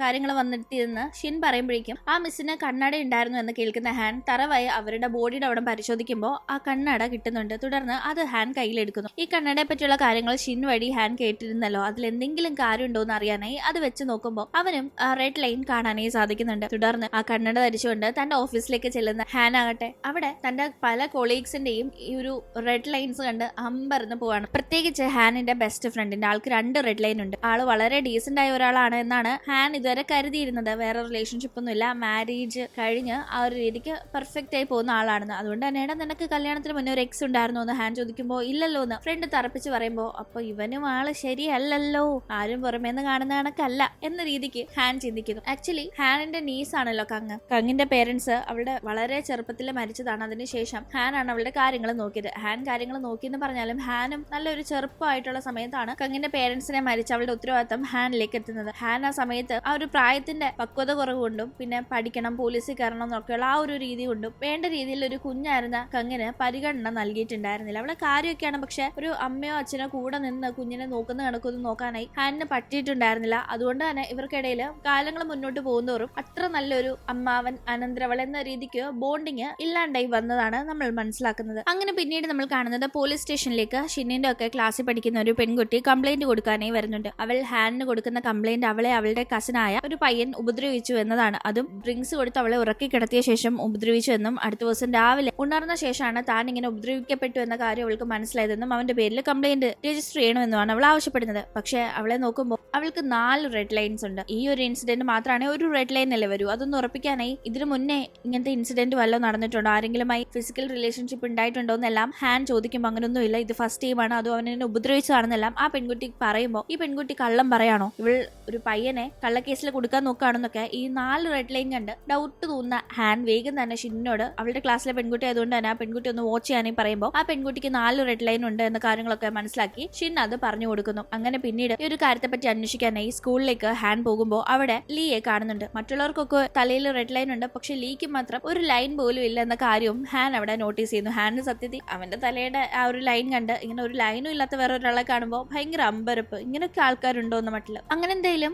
ആ പെൺകുട്ടി കൊടുത്ത പരാതിയിലെ ആ ഒരു പയ്യനെ കാണാനായിട്ട് ഹാൻ ഇപ്പൊ സ്കൂളിൽ വന്നിരിക്കുകയാണല്ലോ. അങ്ങനെ ലീയോട് പറഞ്ഞ ആ പയ്യനുമായി ഹാൻ സംസാരിക്കുന്ന ടീം ആ പയ്യനും ഈ ഇതേ സ്കൂളിലെ വിദ്യാർത്ഥിയാണ്. അവനെ കാണുമ്പോഴേ ഒരുമാതിരി ഡ്രിങ്ക്സ് ഒക്കെ അടിച്ച് കിറിങ്ങിയിരിക്കുന്ന ഒരു കോലത്തിലായിരുന്നു അവൻ ഉണ്ടായിരുന്നത്. അവനോട് ആ പെൺകുട്ടിയെ പറ്റി ചോദിക്കുമ്പോൾ അവളെ കൊണ്ട് വലിയ ശല്യ, ചുമ്മാ എന്റെ കൂടെ വരണമെന്ന് പറഞ്ഞ് എപ്പോഴും ബഹളം വെക്കും. ഒരു ദിവസം ചോദിച്ചപ്പോൾ അവളുടെ ശല്യം സഹിക്കാൻ വയ്യാതെ ശരി വാന്നും പറഞ്ഞു വിളിച്ചു. അവൾക്ക് പിന്നെ ഡ്രിങ്ക്സ് അടിക്കാൻ താല്പര്യമുള്ളതുകൊണ്ട് ഞാൻ ഡ്രിങ്ക്സും കൊടുത്തു. അന്ന് അവൾ അത് കുടിച്ചിട്ടും അവിടെ നിന്ന് പോവുകയും ചെയ്തു. എനിക്ക് അതിൽ കൂടുതലൊന്നും അറിയില്ലെന്ന് ആ പയ്യൻ പറയുന്നുണ്ട്. ഈ പയ്യന്റെ സംസാരം കേട്ട് അതില് വിശ്വസിക്കാൻ പറ്റാത്തതായി വല്ല ഉണ്ടോ എന്നൊന്നും ഹാനിന് തോന്നുന്നില്ല. കാരണം അത്ര കോൺഫിഡന്റ് ആയിട്ടാണ് അവൻ ആ പെൺകുട്ടിയോട് മോശമായിട്ടൊന്നും പെരുമാറിയിട്ടില്ല എന്നത് അവിടെ പറയുന്നത്. എന്തായാലും ആ പയ്യനോട് സംസാരിച്ച ശേഷം ഹാൻ പുറത്തേക്ക് ഇറങ്ങുമ്പോൾ ഷിന്നിനെ കാണുന്നുണ്ട്. ഷിൻ തന്നെ കാണരുതെന്ന് കരുതി ഹാൻ ഒന്ന് പരുങ്ങുന്നുണ്ടെങ്കിലും ഷിൻ കണ്ട് നേരെ അടുത്തേക്കെത്തി. ഇത് ഒരു കേസിന്റെ എവിഡൻസ് അല്ലേ, ഇതാണോ ഇട്ടുകൊണ്ട് നടക്കുന്നതെന്ന് ആ കണ്ണാടി ധരിച്ചിരിക്കുന്ന ഹാനിനോട് അവൾ ദേഷ്യപ്പെടുന്നു. ഇത് അപകടം കൊണ്ടുവരുന്ന ഒരു സാധനമാണെന്ന് അറിയാലോ, ഇത് ധരിച്ചവർക്കൊക്കെ ഇപ്പോ അപകടം പറ്റുക, പിന്നെ എന്തിനാ ഇത് ഇട്ടുകൊണ്ട് നടക്കുന്നതെന്നെല്ലാം ഷിൻ ചോദിക്കുമ്പോൾ ഇത് അപകടം കൊണ്ടുവരുമെന്ന് കണക്കാക്കാതെ ഉള്ള പ്രശ്നങ്ങൾ മാറ്റാൻ ഒരു പരിഹാരം ഇതിൽ നിന്ന് കാണാമെന്ന രീതിക്ക് ഞാൻ ഇത് ഇട്ടിരിക്കുന്നത്, ഞാൻ കേസൊക്കെ അന്വേഷിക്കല്ലേ, എനിക്കിത് ആവശ്യമുണ്ടെന്ന് ഹാൻ പറയുന്നു. അങ്ങനെ ഇവർ സംസാരിച്ച് നിൽക്കുന്നിടത്തേക്ക് ലീ എത്തുന്നുണ്ട്. തുടർന്ന് ഷിൻ അവിടെ നിന്ന് പോകുമ്പോൾ എന്താ സാർ വന്ന കാര്യമൊക്കെ നടന്നുവെന്ന് ലീ ചോദിക്കുമ്പോൾ നടന്നു എന്ന് ഹാൻ പറയുന്നുണ്ട്. ഹാനോട് എന്തോ ഒരു താല്പര്യമുള്ള കണക്കാണ് ലീയുടെ സംസാരവും നോട്ടവും ഒക്കെ തന്നെ. എന്തായാലും ഹാൻ അവിടെ നിന്ന് പോകുമ്പോൾ ലീ ഹാനെ നോക്കി ഒരുമാതിരി ചിരിക്കുന്നത് കാണുന്ന സമയത്താണ് ആക്ച്വലി ലീക്കും കണ്ണടയൊന്നും ഇല്ലാതെ തന്നെ ഷിന്നിനെ പോലെ മറ്റുള്ളവരുടെ തലയ്ക്ക് മുകളിൽ ആ ഒരു എസ് ലൈൻ കാണാൻ സാധിക്കും. ഹാന്റെ തലയുടെ മുകളിൽ ഇത്രയും ലൈൻ കണ്ടാണ് ലീ ചിരിക്കുന്നതെന്ന് നമുക്ക് കാണാൻ പറ്റുന്നത്. അങ്ങനെ എന്തായാലും പിന്നീട് നമ്മൾ പോലീസ് സ്റ്റേഷൻ കാണുമ്പോൾ ആ പയ്യൻ അവിടെ വന്ന് അവന്റെ കയ്യിലുള്ള മെസ്സേജ് ഒക്കെ കാണിക്കുന്നുണ്ട്. ഇതേ കണ്ടില്ലേ, ഞാനായിട്ട് അവളെ എവിടെയും വിളിച്ചു വരുത്തിയതല്ല, അവളായിട്ട് തന്നെ ഞാൻ അങ്ങോട്ട് വരട്ടെ എന്ന് ചോദിച്ചു വന്ന അവളെ കൊണ്ട് എനിക്ക് ശല്യം മാത്രമേ ഉള്ളൂ, എനിക്ക് അവളോട് ഒരു താല്പര്യമില്ല, പിന്നെ ശല്യം കാരണം ശരി വാന്നും പറഞ്ഞ് വിളിച്ച് അവളോട് ഡ്രിങ്ക്സ് ചോദിച്ചപ്പോൾ ഞാൻ ഡ്രിങ്ക്സ് കൊടുക്കുകയും ചെയ്തു, അല്ലാതെ വേറെ ഒന്നും എനിക്ക് അറിയില്ല എന്നല്ല ആ പയ്യൻ പറയുമ്പോൾ അതേ സ്ഥലത്ത് തന്നെ ആ പെൺകുട്ടിയും അമ്മയും ഹാൻ വിളിച്ചു വരുത്തിയിട്ടുണ്ടായിരുന്നു. അവരോട് സംസാരിക്കുകയാണ്. ആ പെൺകുട്ടിയോട് നീ എന്തിനാ ആ പയ്യനെതിരെ കള്ളപ്പരാതി കൊടുക്കുന്നതെന്ന് ഹാൻ ചോദിക്കുമ്പോൾ കള്ളപ്പരാതി അല്ല, സംഭവം സത്യം, അവൻ എന്നെ ഉപദ്രവിച്ചു, എനിക്കത് മനസ്സിലാവുന്നുണ്ടെന്നല്ല അവൾ വീണ്ടും പറയുമ്പോൾ ഇത് ആദ്യമായിട്ടല്ലോ നീ ഇങ്ങനെ ഒരാളുമായിട്ട് റിലേഷൻഷിപ്പിലാവുന്നത്, സംഭവം എന്താണെന്നല്ല ഹാൻ ചോദിക്കുമ്പോൾ എനിക്ക് ഇതുവരെ അങ്ങനെ മറ്റൊരാളുമായി ഒരു ബന്ധം ഉണ്ടായിട്ടില്ല എന്ന് ആ പെൺകുട്ടി പറയുമ്പോൾ ഇതൊക്കെ കേൾക്കുന്ന അമ്മ ആകെ തകർന്നിരിക്കുകയാണ്, തന്റെ മകളെ പറ്റി എന്തൊക്കെയായി കേൾക്കുന്നതെന്ന മട്ടില്. എന്തായാലും ഇവർക്കിടയിൽ എന്തെങ്കിലും നടന്നിട്ടുണ്ടോ എന്ന് അറിയാനേ രണ്ടുപേരെയും ഒന്നിച്ചു കൊണ്ടുവരുമ്പോൾ ഇവരുടെ തലയ്ക്ക് മുകളിലെ ലൈൻസ് കണക്ട് ആവുന്നില്ല. ആ പയ്യന്റെ തലയ്ക്ക് മുകളിൽ ഒരു ലൈൻ ഉണ്ട്, ആ പെൺകുട്ടിയുടെ തലയ്ക്ക് മുകളിൽ 4 ലൈൻ, പക്ഷേ ഈ ലൈൻ അങ്ങോട്ടും ഇങ്ങോട്ടും കണക്ട് ആവുന്നില്ല. അതുകൊണ്ട് തന്നെ ഈ പെൺകുട്ടി കരുതുന്നത് പോലെ ഈ പയ്യൻ ഈ പെൺകുട്ടി ഒന്നും ചെയ്തിട്ടില്ല എന്നത് ഹാനിന് അവിടെ മനസ്സിലാവുന്നു. പക്ഷെ ഈ പെൺകുട്ടി തന്നെ ഉപദ്രവിച്ചു, അത് ഈ പയ്യൻ തന്നെയാണെന്ന് ആവർത്തിച്ച് പറഞ്ഞുകൊണ്ടിരിക്കുന്നു. അവൾ ഈ പയ്യൻ ഉപദ്രവിക്കുന്നത് കണ്ടില്ല, പക്ഷെ അവൾ അങ്ങനെയാണ് വിശ്വസിക്കുന്നത്. ഇത് ഇനി എങ്ങനെ മുന്നോട്ട് കൊണ്ടുപോകണമെന്ന് ഹാനിന് അറിയില്ല. അതുകൊണ്ട് തന്നെ ഷിന്നിനെ കണ്ട് ഇതിനെപ്പറ്റി സംസാരിക്കാനായി പോകുന്നു. ഈ ടീം ആ പെൺകുട്ടി കള്ളം പറയുന്നതാണെന്ന് എനിക്ക് തോന്നുന്നില്ല എന്ന് പറയുന്ന ഷിന്നാകട്ടെ ഇവൾ എന്റെ ക്ലാസ്സിലെ കുട്ടിയല്ലേ, ഇവളെ ഇതിനു മുന്നേ ഞാൻ കാണുമ്പോഴൊന്നും ഇവൾക്ക് ഇങ്ങനെ ലൈൻ ഒന്നും ഉണ്ടായിരുന്നില്ല, പക്ഷെ ഈ അടുത്ത ഈ ലൈൻ തുടങ്ങിയത് അവൾ ഈ കേസിൽ ആ ഒരു സമയം പറഞ്ഞിട്ടില്ലേ ഏതാണ്ട് അപ്പൊ തൊട്ടാ, അപ്പൊ അവൾക്ക് എന്തോ പറ്റിയിട്ടുണ്ട്. അവൾ ആ പയ്യന്റെ അടുത്ത് പോയ ശേഷം ആ പയ്യൻ പോലും അറിയാതെ അവിടെ വെച്ച് അവൾ പോലും അറിയാതെ അവൾക്ക് എന്തോ പറ്റിയിട്ടുണ്ടെന്നല്ല ഷിൻ പറയുമ്പോൾ ഹാനും ഇപ്പൊ അത് ശരിയായി തോന്നുന്നുണ്ട്. തുടർന്ന് ആ ഒരു പയ്യന്റെ വീട്ടിലേക്ക് ഏതാണ്ട് ഒരു രാത്രി സമയത്ത് ഹാൻ പരിശോധനയ്ക്ക് പോകുന്നുണ്ട്. അങ്ങനെ സംസാരിക്കുന്ന ടീം ആ പയ്യൻ എന്തോ ഒന്ന് മറയ്ക്കുന്നുണ്ട്. അവൻ ഈ ഒരു കാര്യങ്ങളിൽ എന്തോ അറിയാം, പക്ഷെ അവനത് പറയാത്തതാണ് എന്ന രീതിക്ക് ഹാനിന് ഡൗട്ട് തോന്നുന്നു. കാരണം ആ രീതിയിലാണ് അവൻ ഏതാണ്ട് പെരുമാറുന്നതും ഒപ്പം തന്നെ അവൻ വീട്ടിനകത്തേക്കൊന്നും ഹാൻ അങ്ങനെ പരിശോധിക്കുന്ന ഒന്നും തീരെ ഇഷ്ടപ്പെടാത്ത രീതിയിൽ നിൽക്കുന്നൊക്കെ ഉണ്ട്. തുടർന്ന് ഹാൻ അവന്റെ വീട്ടിൽ നിന്ന് വേസ്റ്റ് കൊണ്ട് കളയുന്ന ആ ഒരു ഭാഗമൊക്കെ പരിശോധിക്കുമ്പോൾ അവിടെ രക്തക്കറയുള്ള ബെഡ്ഷീറ്റ് ഒക്കെ കളഞ്ഞിരിക്കുന്നത് കാണുന്നു. ഇത് ആ പെൺകുട്ടിയുടെ രക്തമായിരിക്കാം, അവൾ ഉപദ്രവിക്കപ്പെട്ടപ്പോ പോയ രക്തമായിരിക്കാം എന്നൊക്കെ മനസ്സിലാക്കുന്നവൻ വീണ്ടും ആ പയ്യനോട് അതിനെപ്പറ്റി ചോദിക്കുമ്പോൾ എനിക്കൊന്നും അറിയില്ല, അവൾ അവിടെ വന്നു ഡ്രിങ്ക്സ് അടിക്കുന്നുണ്ടായിരുന്നു, അതിനിടയിൽ ഡ്രിങ്ക്സ് ചേർന്നപ്പോൾ ഞാൻ ഇച്ചിരി മേടിക്കാനായി പുറത്തേക്ക് പോയി, ഏതാണ്ട് ഒരു 10 മിനിറ്റ് കഴിഞ്ഞാൽ ഞാൻ മടങ്ങി വന്നത്, എനിക്ക് വേറൊന്നും അറിയില്ല എന്ന് അവൻ പറയുന്നുണ്ട്. ഈ ഒരു ടീം അവൻ പുറത്തു പോയി എന്ന് പറയുന്നത് സത്യമാണോ എന്നറിയാനായി അതിന്റെ CCTV ഫുട്ടേജ് ഹാൻ പരിശോധിക്കുമ്പോൾ അവൻ അങ്ങനെ പോയതായും അവൻ അങ്ങനെ പോയ ടീം ഒരു 4 പയ്യന്മാർ ആ വഴി പോയതായും ഹാൻ ശ്രദ്ധിക്കുന്നുണ്ട്. അവരുടെ തലയിലുള്ള റെഡ് ലൈൻസും ഹാനിന് കാണാം. അതിൽ ഒരാളുടെ തലയിൽ ഒരു ലൈനേ ഉള്ളെങ്കിലും ബാക്കി 3 പേരുടെ തലയിൽ ആവശ്യത്തിൽ കൂടുതൽ ലൈൻ ഉണ്ട്. അതുകൊണ്ട് തന്നെ ഇവന്മാരാളത്ര വെടിപ്പല്ല എന്ന് ഹാനിന് തോന്നുന്നു. കാരണം ഇത് സ്കൂൾ പിള്ളേരാണല്ലോ, ഡ്രിങ്ക്സ് അടിക്കുന്നതും ആവശ്യമില്ലാത്ത ബന്ധങ്ങളിലേക്ക് ചെന്ന് ചാടുന്നതും ഇവർക്ക് പറ്റിയ കാര്യമല്ല. അങ്ങനെ ഇവിടെ കാര്യങ്ങൾ നടക്കുമ്പോഴേക്കും ഷിന്നിനോട് അവളുടെ ഫ്രണ്ടായ യുവിന് ഒരു താല്പര്യം ഉണ്ടല്ലോ, അവൻ അത് പ്രകടിപ്പിക്കുന്ന രീതിയിൽ തന്നെ അവളെ കിസ് ചെയ്യുന്നുണ്ട്. ഷിൻ അത് തടയുന്നില്ല. പക്ഷെ ജസ്റ്റ് കിസ് ചെയ്തത് കൊണ്ട് മാത്രം അവളുടെ തലയിൽ അങ്ങനെ ഒരു റെഡ് ലൈൻ ഇപ്പോ വന്നിട്ടുമില്ല. എന്തായാലും അങ്ങനെ അടുത്ത ദിവസം സ്കൂളിൽ വെച്ച് ഷിൻ ഞെട്ടിക്കുന്ന ഒരു കാര്യം കണ്ടെത്തുന്നു. മുന്നേ പരാതി കൊടുത്ത ആ പെൺകുട്ടിയുടെ തലയിലുള്ള 4 ലൈൻസും അവളുടെ തന്നെ സ്കൂളിലെ 4 പയ്യന്മാരുടെ ലൈൻസുമായി കണക്ട് ആവുന്നുണ്ട് എന്ന ഒരു കാര്യം. അത് കാണുമ്പോൾ തന്നെ ഷിന്ന് മനസ്സിലാക്കുന്നുണ്ട് ആ പെൺകുട്ടി പറഞ്ഞത് സത്യമാണ്. അവൾ ആ ദിവസം അവൾ കരുതിയിരിക്കുന്ന കണക്ക് തന്നെ ഉപദ്രവിക്കപ്പെട്ടിട്ടുണ്ട്. പക്ഷെ അവൾ കരുതിയ കണക്ക് അത് ചെയ്തത് ആ ഒരു ഒറ്റ പയ്യനല്ല, മറിച്ച് മറ്റു 4 പയ്യന്മാരാണ്, അവന്മാർ ഇവരാണ് എന്ന ഒരു കാര്യം. വേഗം തന്നെ അത് ഹാനിനെ അറിയിക്കാനായി ഷിൻ ഫോൺ ചെയ്യുന്നുണ്ടെങ്കിലും ഹാൻ കോൾ അറ്റൻഡ് ചെയ്യുന്നില്ല. ഹാൻ അപ്പോഴേക്കും സ്കൂളിൽ എത്തിയിരുന്നു. ഷിന്നിന്റെ തൊട്ടടുത്ത് നിന്നുകൊണ്ടാണ് അവൻ കോൾ അറ്റൻഡ് ചെയ്യാഞ്ഞത്. ഷിൻ ഇപ്പോൾ ഇവിടെ ഈ ഒരു കാര്യം കണ്ടുപിടിച്ച കണക്ക് തന്നെ കഴിഞ്ഞ ദിവസം CCTV ഫുട്ടേജ് പരിശോധിച്ചപ്പോഴും ഹാനിന് കാര്യങ്ങൾ ഏതാണ്ട് ഇങ്ങനെയൊക്കെയാണ് എന്നത് മനസ്സിലായിരുന്നു. അതുകൊണ്ട് തന്നെ ഹാൻ നേരിട്ട് ബാക്കി കാര്യങ്ങൾക്കായി ഇന്ന് സ്കൂളിലേക്ക് എത്തിയിരിക്കുകയാണ്. അങ്ങനെ ആ പയ്യന്മാരെ ഹാൻ ക്വസ്റ്റ്യൻ ചെയ്യുന്നുണ്ട് മാറ്റി നിർത്തി. ഈ ടീം അവരൊക്കെ ഒട്ടും കൂസിലില്ലാതെ പിടിച്ചു നിൽക്കുന്നുണ്ടെങ്കിലും കൂട്ടത്തില് ഒരേ ഒരു റെഡ് ലൈൻ മാത്രമുള്ള ആ പയ്യനുണ്ടല്ലോ, അവനൊരു നടുക്കുണ്ട്. അത് മനസ്സിലാക്കുന്ന ഹാൻ ബാക്കി പയ്യന്മാരെ വിട്ടിട്ട് ആ പയ്യനെ മാത്രം ചോദ്യം ചെയ്യാണ്. ആദ്യമൊന്നും അവൻ പറയുന്നില്ലെങ്കിലും പിന്നീട് അല്ല എന്റെ ഫ്രണ്ട്സ് എന്ത് ചെയ്യും, അവരെ എന്ത് ചെയ്യും, എനിക്ക് അവരെ കാണണം എന്നൊക്കെ പറഞ്ഞ് അവൻ ടെൻഷൻ ആവുമ്പോഴേക്കും അവൻ ഇത് ആദ്യമായിട്ടാണ് ഇങ്ങനെ ഒരു കാര്യം ചെയ്യുന്നത്. കൂടെയുള്ള മറ്റ് 3 പേർക്കും ഇത് ശീലമുള്ള കാര്യമാണ്. അതുകൊണ്ടാണല്ലോ അവർക്ക് റെഡ് ലൈൻസ് ഉള്ളത് എന്നറിയാവുന്ന ഹാൻ ഇവന്റെ ആ ഒരു പേടി ഒന്ന് ഇളക്കി വിട്ടാൽ ഇവനെ കൊണ്ട് സത്യം പറയിക്കാൻ എളുപ്പമായിരിക്കുമെന്ന് അറിയാവുന്നത് കൊണ്ട് തന്നെ ആ രീതിക്ക് സംസാരിക്കുന്നുണ്ട്. അല്ല അവരെയൊക്കെ എന്തിനാ ഞാൻ ക്വസ്റ്റ്യൻ ചെയ്യുന്നത്, നീയല്ലേ തെറ്റെല്ലാം ചെയ്തത്, പിന്നെ അവരെ ചോദ്യം ചെയ്യേണ്ട ആവശ്യം എന്താ എന്നല്ല ഹാൻ പറയുമ്പോ ഞാനല്ല അവന്മാരാ എന്ന് പറഞ്ഞവൻ അറിയാതെ സത്യങ്ങളൊക്കെ പറയുന്നുണ്ട്. പക്ഷെ അതൊക്കെ കേൾക്കുന്ന ഹാൻ അപ്പോഴാണ് ആ ഒരു ഞെട്ടിക്കുന്ന സത്യം അറിയുന്നത്. അതായത് ഹാൻ കരുതി കണക്ക് തന്നെ ആ പെൺകുട്ടി പരാതി പറഞ്ഞത് അവളുടെ ആ ഒരു കസിൻ പയ്യന് എതിരെയല്ലേ. ആ കസിൻ പയ്യൻ പക്ഷെ അവൾ കരുതി കണക്ക് അവളെ ഉപദ്രവിച്ചിട്ടില്ലെങ്കിലും ഇവന്മാരെ ആ ഒരു സ്ഥലത്തേക്ക് വിളിച്ചു വരുത്തി അവളെ ഉപദ്രവിക്കാനായിട്ടുള്ള സാഹചര്യമല്ല ഒരുക്കിയത്. ഇവർക്ക് ലഹരി മരുന്ന് കൊടുത്ത് ആ രീതിക്ക് അവരെ ആക്കിയെടുത്തത് ആ പയ്യനാണെന്ന കാര്യം ഇപ്പൊ ഇവര് പറയുമ്പോഴാണ് ഹാനിന് മനസ്സിലാവുന്നത്. അവൻ മനഃപൂർവ്വം അവന്റെ കസിനായ അവൾക്കിട്ട് ഇങ്ങനെ ഒരു പണി ഇവരെ മുൻ നിർത്തി കൊടുത്തതാണ്. അത് മനസ്സിലാക്കുന്ന ഹാൻ അവനെ വീണ്ടും ചോദ്യം ചെയ്യാനായി വിളിപ്പിക്കുമ്പോൾ ഇപ്പോഴും അവൻ ഒരു കൂസലും ഇല്ലാതെ സംസാരിക്കുന്നുണ്ടെങ്കിലും ആക്ച്വലി ഇവനാണ് ഇതിന് പിന്നിൽ എന്ന കാര്യങ്ങളൊക്കെ തനിക്ക് വ്യക്തമായി മനസ്സിലായെന്നും അതിനുള്ള തെളിവുകൾ തന്റെ കയ്യിലുണ്ടെന്നും പറഞ്ഞ് ഹാൻ സംസാരിക്കുമ്പോഴേക്കും പിന്നീട് പിടിച്ചു നിൽക്കാനായി അവന് കഴിയുന്നില്ല. ഒരു പെൺകുട്ടിയെ നേരിട്ട് ഉപദ്രവിച്ചില്ലെങ്കിലും അവളെ ഉപദ്രവിക്കാനായിട്ടുള്ള സാഹചര്യങ്ങളും സഹായവും എല്ലാം ചെയ്ത ഇവനും കുറ്റക്കാരൻ തന്നെയാണ്. അതെന്തായാലും ഇപ്പൊ ഹാൻ ഇവിടെ പ്രൂവ് ചെയ്യാനായി സാധിക്കുന്നുണ്ട്. അങ്ങനെ ഈ ഒരു കാര്യങ്ങൾക്ക് ഒരു തീരുമാനം ഉണ്ടാക്കി കഴിയുമ്പോഴാണ് ഹാൻ ഹോസ്പിറ്റലിൽ കഴിയുന്ന അച്ഛനെ കാണാനായി പോകുന്നത്. ചില മാനസിക ബുദ്ധിമുട്ടുകൾ നേരിടുന്ന ഒരാളാണല്ലോ ഹാന്റെ അച്ഛൻ. അങ്ങനെ അവിടെ ചെല്ലുമ്പോൾ അച്ഛനെ കാണുന്നില്ല. അച്ഛനെ ആരോ വന്ന് കൂട്ടിക്കൊണ്ടുപോയി എന്നതാണ് അന്വേഷിക്കുമ്പോൾ അറിയുന്നത്. എന്റെ അച്ഛനെ ഞാനല്ലാതെ വേറെ ആരെങ്കിലും വന്നാ നിങ്ങൾ കൂടെ പറഞ്ഞു വിടുമെന്നെല്ലാം ഹാനിന് പെട്ടെന്ന് ഭയങ്കരമായി ദേഷ്യം വരുന്നുണ്ട്. കാരണം ഹോസ്പിറ്റലിലുള്ളവര് തീരെ ഉത്തരവാദിത്തം ഇല്ലാതെ പെരുമാറിയതുകൊണ്ടല്ലേ തന്റെ അച്ഛൻ ഇപ്പൊ മിസ്സായത് എന്ന ഒരു രീതിക്ക് ആരാണ് തന്റെ അച്ഛനെ കൂട്ടിക്കൊണ്ടുപോയതെന്ന് അറിയാൻ ഈ വേഗം തന്നെ ഹാൻ CCTV ഫുട്ടേജ് ഒക്കെ പരിശോധിക്കുന്നു. ആ ടീം ഒരു ലേഡി തന്റെ അച്ഛനെ കൂട്ടിക്കൊണ്ടു പോകുന്നതും ആ ലേഡി അച്ഛനെ കാറിൽ കയറ്റുന്ന ടീം CCTVയിലെ മുഖം പതിയുന്ന രീതിയിൽ തന്നെ നോക്കി ചിരിക്കുന്നതും കണ്ട് ഹാൻ ഞെട്ടാണ്. കാരണം അത് മറ്റാരും ആയിരുന്നില്ല, ആ ടീച്ചറായ ലീ ആണ്. ഇവരെന്തിനാ എന്റെ അച്ഛനെ കൂട്ടിക്കൊണ്ടു പോകുന്നത്, ആരാ ഇവര്, ഇനി ഇവരാണോ നടക്കുന്ന എല്ലാ കാര്യങ്ങൾക്കും പിന്നിലെന്നെല്ലാം ഹാനിന് വളരെ ഡൗട്ട് തോന്നുന്നു. ഇതേ സമയം തന്നെ ഹാന്റെ ഫോണിലേക്ക് ഹോസ്പിറ്റലിൽ കിടക്കുന്ന കങ്ങിന്റെ ഒരു ചിത്രം വരുന്നുണ്ട്. പെട്ടെന്ന് ഇനി അവർ കങ്ങിനെ വല്ല ഉപദ്രവിക്കുമെന്ന് പേടിച്ച് ഹാൻ നേരെ കങ്ങിനെ കാണാനായി പോകുമ്പോൾ അവൾ സേഫായി ബെഡിൽ തന്നെയുണ്ട്. പക്ഷെ അവിടെ മറ്റൊരു ഞെട്ടിക്കുന്ന കാര്യം ഹാൻ കാണുന്നു. മറ്റൊന്നുമല്ല, കങ്ങിന്റെ തലയുടെ മുകളിൽ ഒരു റെഡ് ലൈൻ ഉണ്ടല്ലോ, ആ ഒരു ലൈൻ ഇപ്പോ തൊട്ടപ്പുറത്തെ റൂമിലുള്ള ആരോ ആയി കണക്ട് ആവുന്നതായി ഹാനിന് മനസ്സിലാവുന്നുണ്ട്. കാരണം സാധാരണ ഒരാളെ കാണുമ്പോൾ അയാളുടെ തലയുടെ മുകളിലെ റെഡ് ലൈൻ നേരെ മുകളിലേക്കാണ് പോകുന്നത്. അടുത്ത ആരെങ്കിലും ഉണ്ടെങ്കിലാണ് അവരുടെ ലൈനുമായി കണക്ട് ആവുന്ന രീതിയിൽ ഇങ്ങനെ ചെരിഞ്ഞു പോകുന്നത്. അതുകൊണ്ട് തന്നെ അപ്പുറത്ത് ആരും ഉണ്ട്, ആളുമായിട്ടാണ് കങ്ങിന് ഫിസിക്കൽ റിലേഷൻ ഉണ്ടായിട്ടുള്ളത്. അത് കണക്ട് ആവുന്നതെന്ന് മനസ്സിലാക്കുന്ന ഹാൻ അപ്പുറത്ത് ആരാ ഉള്ളതെന്ന് ചെന്ന് നോക്കുമ്പോൾ അവിടെ കാണുന്നത് അവന്റെ സ്വന്തം അച്ഛനെയാണ്, അതായത് ഈ കങ്ങിന്റെ മുത്തശ്ശനെ. ഹാനിന് ഇത് വിശ്വസിക്കണോ, ഇത് സത്യമാണോ ഇന്നൊന്നും മനസ്സിലാവാത്ത ഒരു മരവിച്ച ഒരു സിറ്റുവേഷൻ ആയിരുന്നു അത്. കാരണം സ്വന്തം മുത്തശ്ശനാണ്. അതുകൊണ്ട് തന്നെ അവനത് ചിന്തിക്കാൻ പോലും വയ്യ. എന്തായാലും അയാളാകട്ടെ ബെഡിൽ കിടക്കുന്ന കങ്ങിന്റെ അടുത്ത് വന്ന് അവളുടെ കവിളിലൊക്കെ തലോടി പേര് വിളിക്കുമ്പോൾ ഹാനിന് വല്ലാതെ ദേഷ്യം ദേഷ്യവും അറപ്പും വരുന്നുണ്ട്. അതുകൊണ്ട് തന്നെ നേരെ ചെന്ന് അയാൾക്കിട്ട് നല്ലൊരു അടി കർണത്ത് തന്നെ വെച്ച് കൊടുക്കുന്നുണ്ട്. സ്വന്തം അച്ഛനാണെന്ന് പോലും ചിന്തിക്കേണ്ട ഒരു ആവശ്യവും ഹാൻ അവിടെയില്ല. കാരണം അമ്മാതിരി പണിയാണ് അയാൾ കാണിച്ചു വെച്ചിരിക്കുന്നതെന്ന് അവന് മനസ്സിലായിട്ടുണ്ട്. എന്തായാലും ഹാൻ ഭയങ്കര സങ്കടത്തിലും ദേഷ്യത്തിലും ഒക്കെയാണ് അവിടെ നിൽക്കുന്നത്. ഹാന്റെ അച്ഛൻ മാനസിക രോഗി ആയതുകൊണ്ട് തന്നെ ആളിപ്പോ എന്തൊക്കെയോ അവിടെ കിടന്ന് പുലമ്പുന്നുണ്ടെങ്കിലും അവൻ കങ്ങന്റെ കാര്യം ഓർത്ത് ഭയങ്കര സങ്കടത്തിൽ തന്നെയാണ്. അങ്ങനെ ഇവിടെ കാര്യങ്ങൾ നടക്കുമ്പോഴേക്കും ഹാനിന് ഒരു ഫോൺ കോൾ വരുന്നുണ്ട്. വിളിച്ചിരിക്കുന്നത് ഷിന്നാണ്. സാർ എത്രയും പെട്ടെന്ന് തന്നെ ഹെൽപ്പ് ചെയ്യണമെന്നാണ് ഷിന്ന ആവശ്യപ്പെടുന്നത്. അവൾക്ക് എന്താണ് പറ്റിയതെന്ന് അറിയില്ല, പക്ഷെ അവൾ ആകെ കയ്യിലൊക്കെ രക്തക്കറയായിട്ട് എവിടെയോ ഇരിക്കുകയാണെന്ന് മനസ്സിലാക്കാം. അങ്ങനെ പിന്നീട് നമ്മൾ ഒരു ലേഡിയെ കാണുമ്പോൾ അവരുടെ ഒരു വീഡിയോ ഇപ്പോൾ ലീക്കായിരിക്കുന്നു. അവർ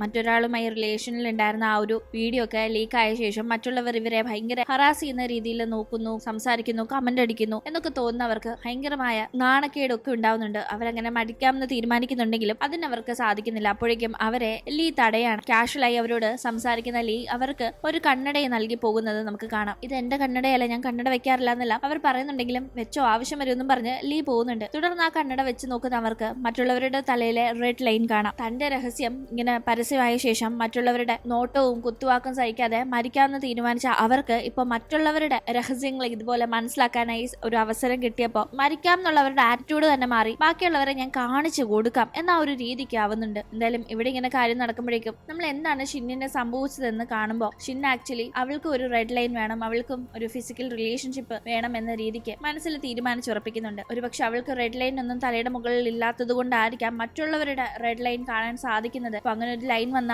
ആ ഒരു ബുദ്ധിമുട്ട് മാറുമല്ലോ എന്ന രീതിക്ക് അവൾ യുവിനെ വിളിച്ചു വരുത്തുന്നുണ്ട്. അങ്ങനെ അവനോട് കാര്യം പറയുമ്പോൾ നീ എന്നോടുള്ള താല്പര്യം കൊണ്ടാണോ ഞാനുമായി ഇപ്പൊ ഒരു റിലേഷൻ വേണോന്ന് ആവശ്യപ്പെടുന്നത്, അതോ നിനക്ക് റെഡ് ലൈൻ വരുമോ, ഈ മറ്റുള്ളവരുടെ റെഡ് ലൈൻ കാണാതിരിക്കുമോ എന്ന എക്സ്പെരിമെന്റിന് വേണ്ടിയാണോന്ന് അവൻ എടുത്തു ചോദിക്കുമ്പോൾ എനിക്ക് നിന്നെ വളരെ ഇഷ്ടമാണെന്ന് ആക്ച്വലി അവനോടും താല്പര്യം ഉള്ളത് കൊണ്ട് തന്നെ അവൾ അത് ഓപ്പണായി പറയുമ്പോൾ അവനൊരു മടിയും പേടിയും ഉണ്ടെങ്കിലും അവനോടൊരു താല്പര്യം ഉള്ളത് കൊണ്ട് തന്നെ അങ്ങനെ അവരവിടെ ടൈം സ്പെൻഡ് ചെയ്യാണ്. രണ്ടുപേരുടെയും തലയിൽ അങ്ങനെ ആദ്യമായി അപ്പോ റെഡ് ലൈൻ വരുന്നു, അതും പരസ്പരം കണക്ട് ചെയ്തുള്ള ഒരു റെഡ് ലൈൻ. രണ്ടുപേർക്കും പരസ്പരം ഭയങ്കരമായ ഒരു താല്പര്യം ഉള്ളത് കൊണ്ട് തന്നെ അവർ വളരെ ഹാപ്പിയായി അവിടെ ടൈം സ്പെൻഡ് ചെയ്ത് പുറത്തേക്ക് പോകുന്ന ടൈം നമുക്ക് വല്ലതും കഴിച്ചാലോ എന്ന് യു ചോദിക്കുന്നുണ്ട്. ഈ ലാസ്റ്റ് ബസ്സിനുള്ള സമയമാണെന്ന് പോയാൽ പിന്നെ വീട്ടിൽ പോകാൻ പാടാണെന്ന് ഷിൻ പറയുമ്പോൾ എന്നാലും വല്ലതും കഴിച്ചിട്ട് പോകാന്നും പറഞ്ഞ് അവളെ അവിടെ നിർത്തി ഫുഡ് മേടിച്ചിട്ട് വരാമെന്നും പറഞ്ഞ് അവൻ പോകുന്നുണ്ട്. അവൾ വളരെ ഹാപ്പിയായി അങ്ങനെ തനിക്ക് ഒരു ലൈനൊക്കെ സെറ്റായി എന്നുള്ള ഒരു സന്തോഷത്തിൽ ഇങ്ങനെ നിൽക്കുമ്പോഴേക്കും ലൈൻ എന്ന് അവൾ ഉദ്ദേശിക്കുന്നത് തലയുടെ മുകളിലുള്ള ലൈൻ മാത്രമല്ല റിലേഷൻ എന്ന ഒരു രീതിയിലും കൂടിയാണ്. പക്ഷെ അവൾ അവിടെ നിൽക്കുമ്പോഴേക്കും ആ സന്തോഷം എല്ലാം നശിക്കുന്ന രീതിയിൽ അടുത്ത നിമിഷം വലിയൊരു ശബ്ദം കേൾക്കുന്നുണ്ട്. ഞെട്ടിത്തിരിഞ്ഞു നോക്കുമ്പോൾ അവിടെ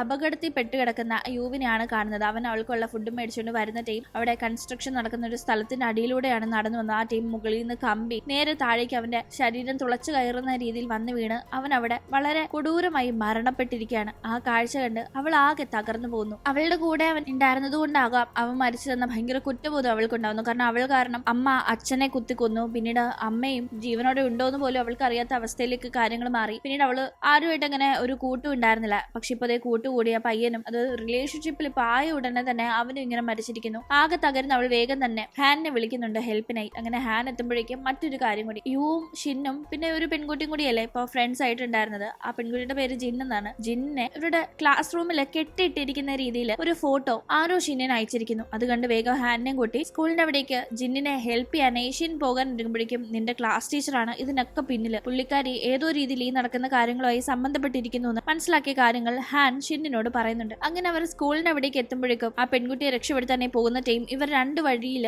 സ്പ്ലിറ്റ് ആയി പോവാണ്. ഷിൻ നേരെ എത്തുന്നത് ക്ലാസ് റൂമിലാണ്. ആ പെൺകുട്ടിയെ കെട്ടിയിട്ടിരിക്കുന്ന നിലയിൽ കണ്ട് വേഗം തന്നെ കെട്ടൊക്കെ കഴിച്ച് അവിടെ നിന്ന് കൊണ്ടുപോകാനായി ഷിൻ നോക്കുന്നുണ്ട്. പക്ഷെ അപ്പോഴേക്കും ഹാൻ എവിടെ പോയിന്ന് കാണുന്നില്ല. ഹാന്റെ വിളിച്ചൊക്കെ നോക്കുന്നുണ്ടെങ്കിലും ഹാൻ കേൾക്കുന്നതായി ഒരു റെസ്പോൺസും ഇല്ല. ഹാനെ കാണുന്നില്ല. അതുകൊണ്ട് തന്നെ നമുക്ക് ഇവിടുന്ന് എങ്ങനെയും പുറത്തു കിടക്കാന്ന് പറഞ്ഞ് ജിന്നുമായി ഷിൻ പുറത്തേക്ക് കടക്കാനായി ഒരുങ്ങുമ്പോഴേക്കും ഹാൻ അവിടെ തന്നെ ഉണ്ട്. പക്ഷെ ഹാനും ഇവരെ കാണുന്നില്ല. ഇവർ പറയുന്ന ഒന്നും ഹാനും കേൾക്കാൻ കഴിയുന്നില്ല. രണ്ടുപേരും ഒരേ ഇടങ്ങളിലാണ് ഉള്ളതെങ്കിലും രണ്ടിടങ്ങളിലുള്ള കണക്കാണ് ഇപ്പൊ ഫീൽ ആവുന്നത്. അങ്ങനെ ഇവിടുന്ന് പുറത്തു കിടക്കാനായി ഷിന്നും ജിന്നും നോക്കുമ്പോൾ അവർ എത്ര സ്റ്റെപ്പ് ഇറങ്ങി താഴേക്ക് വരാൻ നോക്കിയാലും അവർ അതേ ഫ്ലോറിൽ തന്നെ ഒരു ലൂപ്പിൽ പെട്ടിരിക്കുകയാണ് എന്ന രീതിക്ക് അവർക്ക് ഫീൽ ആവുന്നു. എന്ത് ഇത് ഒന്നും മനസ്സിലാവുന്നില്ലല്ലോ ഒന്ന് പേടിച്ച് വേഗം റൂഫ് ടോപ്പിന്റെ അങ്ങോട്ടേക്ക് അവർ ഓടി ചെല്ലുന്നുണ്ട്. ഇതേ ടീം തന്നെ ഇവരെ അന്വേഷിച്ച് നടക്കുന്ന ഹാൻ ആകട്ടെ ഇരുട്ടുള്ള ഒരു സ്ഥലത്താണ് ഇപ്പോ വന്നു പെട്ടിരിക്കുന്നത്. അവിടെ എത്തി അവന് താൻ വേറെ ഒരു ലോകത്ത് വന്നു പെട്ടതാണോ അതോ തന്റെ ഇല്യൂഷൻ ആണോ ഈ കാര്യങ്ങളെന്ന് തോന്നിക്കുന്ന രീതിയിൽ ഒന്നും മനസ്സിലാവാതെ വളരെ കൺഫ്യൂസ്ഡ് ആയി നിർത്തുന്ന രീതിയിൽ ചില കാര്യങ്ങളാണ് അവിടെ കാണാനായി സാധിക്കുന്നത്.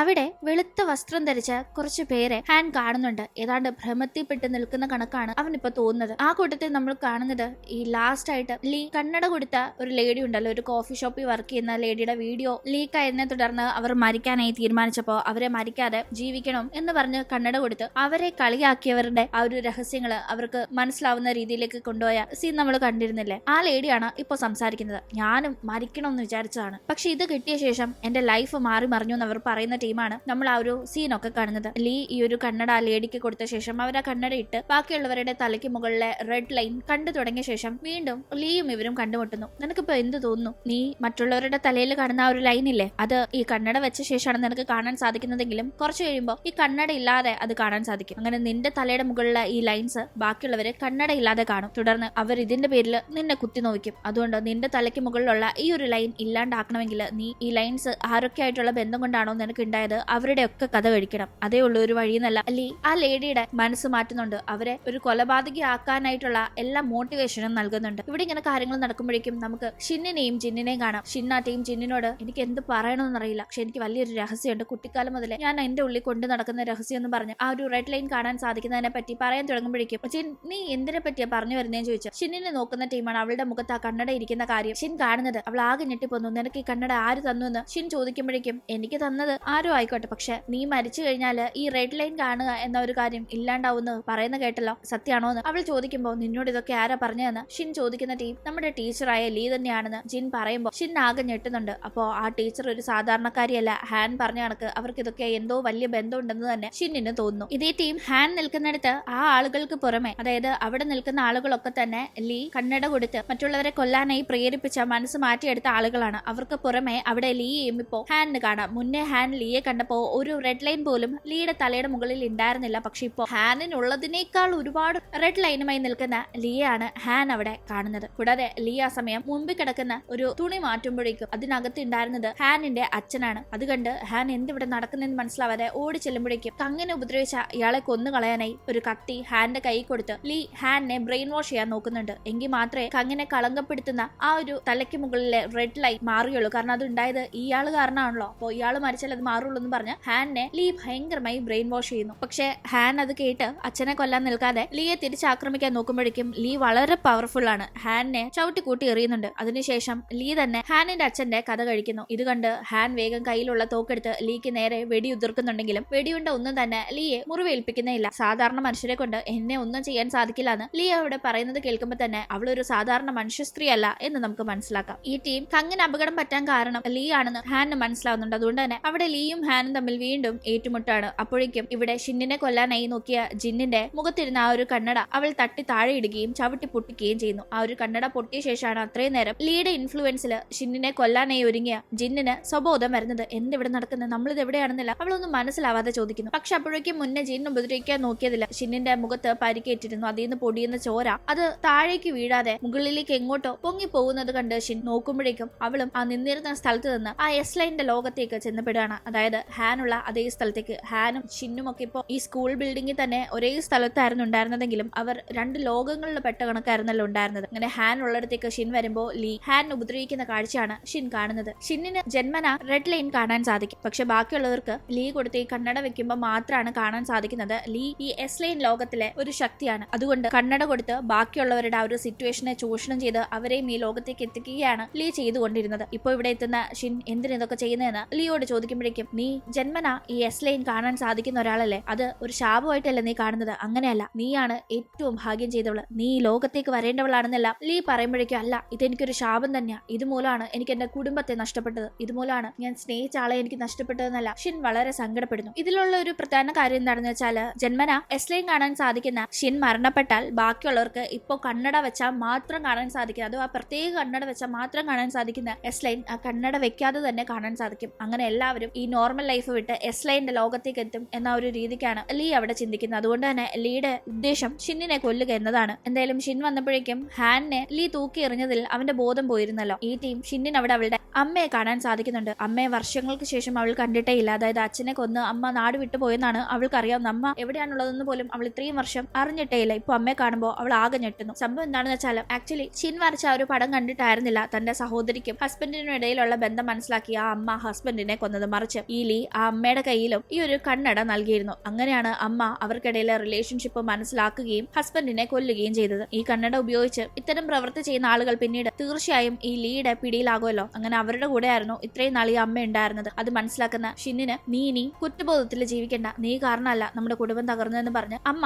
ആശ്വസിപ്പിക്കുമ്പോഴേക്കും ലീ അവരുടെ കഥ കഴിക്കുന്നു. ഇത് കണ്ട് ഷിൻ ലീയുമായി ഏറ്റുമുട്ടാൻ പോകുമ്പോഴേക്കും ലീ ഷിന്നിനെ ആക്രമിക്കുകയും അവളെ ശരീരത്തിലെ ആ മുഴുവൻ എസ്ലൈന്റെ പവറും വലിച്ചെടുത്ത് താഴേക്ക് ഇടുകയും ചെയ്യുന്നു. അങ്ങനെ ഷിന്നിൽ നിന്ന് ഇപ്പൊ എടുത്തിരിക്കുന്ന ആ പവർ ലോകത്തെ എല്ലാ മനുഷ്യരിലേക്കും എത്തുന്ന രീതിയിൽ ലീ കാര്യങ്ങളെ കൊണ്ടുപോകുന്നുണ്ട്. അതോടുകൂടി എല്ലാ മനുഷ്യർക്കും ഒരു കണ്ണടയില്ലാതെ തന്നെ മറ്റുള്ളവരുടെ ഈ എസ്ലൈൻ രഹസ്യം മനസ്സിലാക്കാൻ സാധിക്കുന്ന അവസ്ഥയിലേക്ക് കാര്യങ്ങൾ പോകുന്നു. അപ്പോഴേക്കും ഷിൻ ഈ എസ്ലൈൻ എന്നത് ആളുകളെ പരസ്പരം തമ്മിൽ അടുപ്പിക്കാനും പരസ്പരം കൊല്ലാനും പ്രേരിപ്പിക്കുന്ന ഒരു കാര്യമാണ്. ആ ഒരു രഹസ്യം മനസ്സിലാക്കുന്ന ആ ഒരു അവസ്ഥ മറ്റുള്ളവരെ തമ്മിൽ അടുപ്പിക്കുകയുള്ളൂ, പരസ്പരം കൊല്ലിക്കുകയുള്ളൂ എന്നറിയാവുന്നതുകൊണ്ട് തന്നെ ലീയെ തടയാനേ നോക്കുന്നുണ്ടെങ്കിലും അപ്പോഴേക്കും കാര്യങ്ങളെല്ലാം കഴിഞ്ഞു എന്ന് ലീ ഷിന്നിനെ നേരെ ആക്രോശിക്കുമ്പോൾ വെറുതെ വിടാതെ അവൾ ലീയെ ഉപദ്രവിക്കുകയും ലീ അവിടെ മരിക്കുകയും ചെയ്യുന്നു. തുടർന്ന് അവിടെ നടക്കുന്ന ആ കോലാഹലത്തിന്റെ ശബ്ദം കേട്ട് ബോധം പോയിട്ടുണ്ടായിരുന്ന ഹാൻ കണ്ണു തുറക്കുന്നു. അവൻ എണ്ണിക്കുമ്പോഴേക്കും മുഖത്തുണ്ടായിരുന്ന കണ്ണട താഴെ വീണ് എസ്ലൈൻ ലോകത്തിൽ നിന്ന് സാധാരണ ലോകത്തേക്ക് ഹാൻ എത്തുകയാണ്. ആ സമയത്ത് ഹാൻ അവിടെ വീണ്ടും ആ എസ്ലൈന്റെ കണ്ണട കാണാൻ സാധിക്കുന്നുണ്ട്. അത് എടുക്കാനായി പോകുമ്പോഴേക്കും അത് റൂഫ് ടോപ്പിന്റെ അവിടെ നിന്ന് താഴെ വീഴുന്നു. അപ്പോഴും ഹാൻ അത് വേണമെന്നുണ്ട്. പക്ഷെ അത് എടുക്കാൻ പോയി വീഴാൻ പോകുന്ന ഹാനെ ഷിന്നാണ് രക്ഷപ്പെടുത്തുന്നത്. എന്തായാലും അതോടുകൂടി ലീ വിചാരിച്ച കണക്ക് തന്നെ എല്ലാവർക്കും ഇപ്പോൾ എസ്ലൈൻ കാണാൻ സാധിക്കുന്നുണ്ട്. ഹാനിന്റെ തലയുടെ മുകളിലെ എസ്ലൈൻ ഒക്കെ കണ്ട് ആളുകൾ ഞെട്ടുന്നുണ്ട്. പരസ്പരം എല്ലാവർക്കും അങ്ങനെ ആരൊക്കെ എത്ര പേരുമായി റിലേഷൻഷിപ്പിൽ ഉണ്ടായിട്ടുണ്ടെന്ന കാര്യങ്ങൾ മനസ്സിലാക്കുന്നു. ജസ്റ്റ് ഒരു റിലേഷൻഷിപ്പ് അല്ല, ഒരു ഫിസിക്കൽ റിലേഷൻഷിപ്പാണ് ഈ എസ്ലൈനെ സൂചിപ്പിക്കുന്നത്. തുടർന്ന് ആളുകൾ മറ്റുള്ളവരുടെ ഇത്തരം രഹസ്യം മനസ്സിലാക്കി തന്നെ ജീവിക്കുകയാണ്. അതുകൊണ്ട് തന്നെ എല്ലാവരുടെ ലൈഫിൽ ഒരുപാട് മാറ്റങ്ങളായിട്ടുണ്ട്. ഹാൻ ഇപ്പോ താൻ തന്റെ അനന്തരവളെ കെയർ ചെയ്യാഞ്ഞത് എത്ര തെറ്റായിരുന്നു എന്ന് മനസ്സിലാക്കി അവളെ വളരെയധികം കെയർ ചെയ്താണ് ഇപ്പോൾ ജീവിക്കുന്നത്. ഏതാണ്ട് 1 വർഷങ്ങൾക്ക് ശേഷമുള്ള കാര്യങ്ങളാണല്ലോ നമ്മളിപ്പോൾ കാണുന്നത്. അപ്പോഴേക്കും യുവിന്റെ കല്ലറയുടെ അവിടെ വെച്ച് പ്രാർത്ഥിക്കുന്ന ഷിന്നിനെ നമുക്ക് കാണാം. അവൾക്ക് അവനെ ഒരുപാട് ഇഷ്ടമായിരുന്നെങ്കിലും സ്വന്തമാക്കാൻ കഴിഞ്ഞില്ലല്ലോ. പക്ഷെ ആ സമയം അവളുടെ പേര് ആരോ വിളിക്കുന്ന കണക്ക് തോന്നുന്നു. നോക്കുമ്പോൾ ആരുമില്ല. പക്ഷെ വീണ്ടും വീണ്ടും അങ്ങനെ തോന്നൽ വന്ന് ആരാ എന്നെ വിളിക്കുന്നു എന്നവൾ നോക്കുന്ന ടീമാണ് അവിടെ അപ്രതീക്ഷിതമായി ലീയെ കാണുന്നത്. ലീയെ കണ്ട് ഷിൻ ആകെ ഞെട്ടുന്നു. കാരണം ലീ കാരണമാണ് ഇപ്പൊ എല്ലാവർക്കും എസ്ലൈൻ കണ്ണട വെക്കാതെ തന്നെ കാണാനായി സാധിക്കുന്നത്. ലീയുടെ കഥ കഴിച്ചു എന്നാണ് ഷിൻ കരുതിയതെങ്കിലും അങ്ങനെയല്ലാന്ന് ഇപ്പോ ലീ ഇവിടെ നിൽക്കുന്നത് കണ്ട് ഷിന് മനസ്സിലാവുന്നു. പക്ഷെ മരിച്ച ലീ എങ്ങനെ തിരിച്ചു വന്നെന്നോ ശേഷം ഇനി എന്ത് സംഭവിക്കുന്നോ അറിയില്ല. ഇത്തരം ഒരു രീതിക്കാണ് ഈ കഥ ഇവിടെ അവസാനിപ്പിക്കുന്നത്. അതായത് കഥയുടെ തുടക്കത്തില് ഷിന്നിന് മാത്രം കണ്ണട വെക്കാതെ മറ്റുള്ളവരുടെ രഹസ്യം കാണാൻ സാധിച്ചിരുന്നത്, കണ്ണട കിട്ടുന്ന ചുരുക്കം ചില ആളുകൾക്ക് മാത്രം കണ്ണട വെച്ചത് കാണാൻ സാധിച്ചിരുന്നത് എന്നൊരു രീതിയിൽ നിന്ന് ഇപ്പൊ എല്ലാവർക്കും എല്ലാവരുടെയും രഹസ്യം മനസ്സിലാവുന്ന രീതിയിലേക്ക് പരസ്പരം ആളുകൾ ആ രഹസ്യം മനസ്സിലാക്കി പാര വെക്കുന്നിടത്തും ഉപദ്രവിക്കുന്നിടത്തും അങ്ങനെ ആ ഒരു രീതിക്ക് അല്ലെങ്കിൽ ആ ഒരു റിയാലിറ്റി അക്സെപ്റ്റ് ചെയ്ത് മുന്നോട്ട് ജീവിക്കുന്ന ആ ഒരു രീതിക്ക് കാര്യങ്ങൾ മാറിയിരിക്കുന്നു. ഇതിനൊരു സീസൺ 2 ഉണ്ടാവാനായിട്ടുള്ള എല്ലാ സാധ്യതയുണ്ട്. എന്തായാലും സീസൺ 1 ഇത്രയേ ഉള്ളൂ. അപ്പോൾ ഇന്നത്തെ വീഡിയോ ഇഷ്ടമായാൽ മറക്കാതെ ലൈക്ക് ചെയ്തും ഷെയർ ചെയ്തും സബ്സ്ക്രൈബ് ചെയ്തും സപ്പോർട്ട് ചെയ്യണം. വീണ്ടും പുതിയൊരു വീഡിയോയുമായി കണ്ടുമുട്ടും വരെ ബൈ.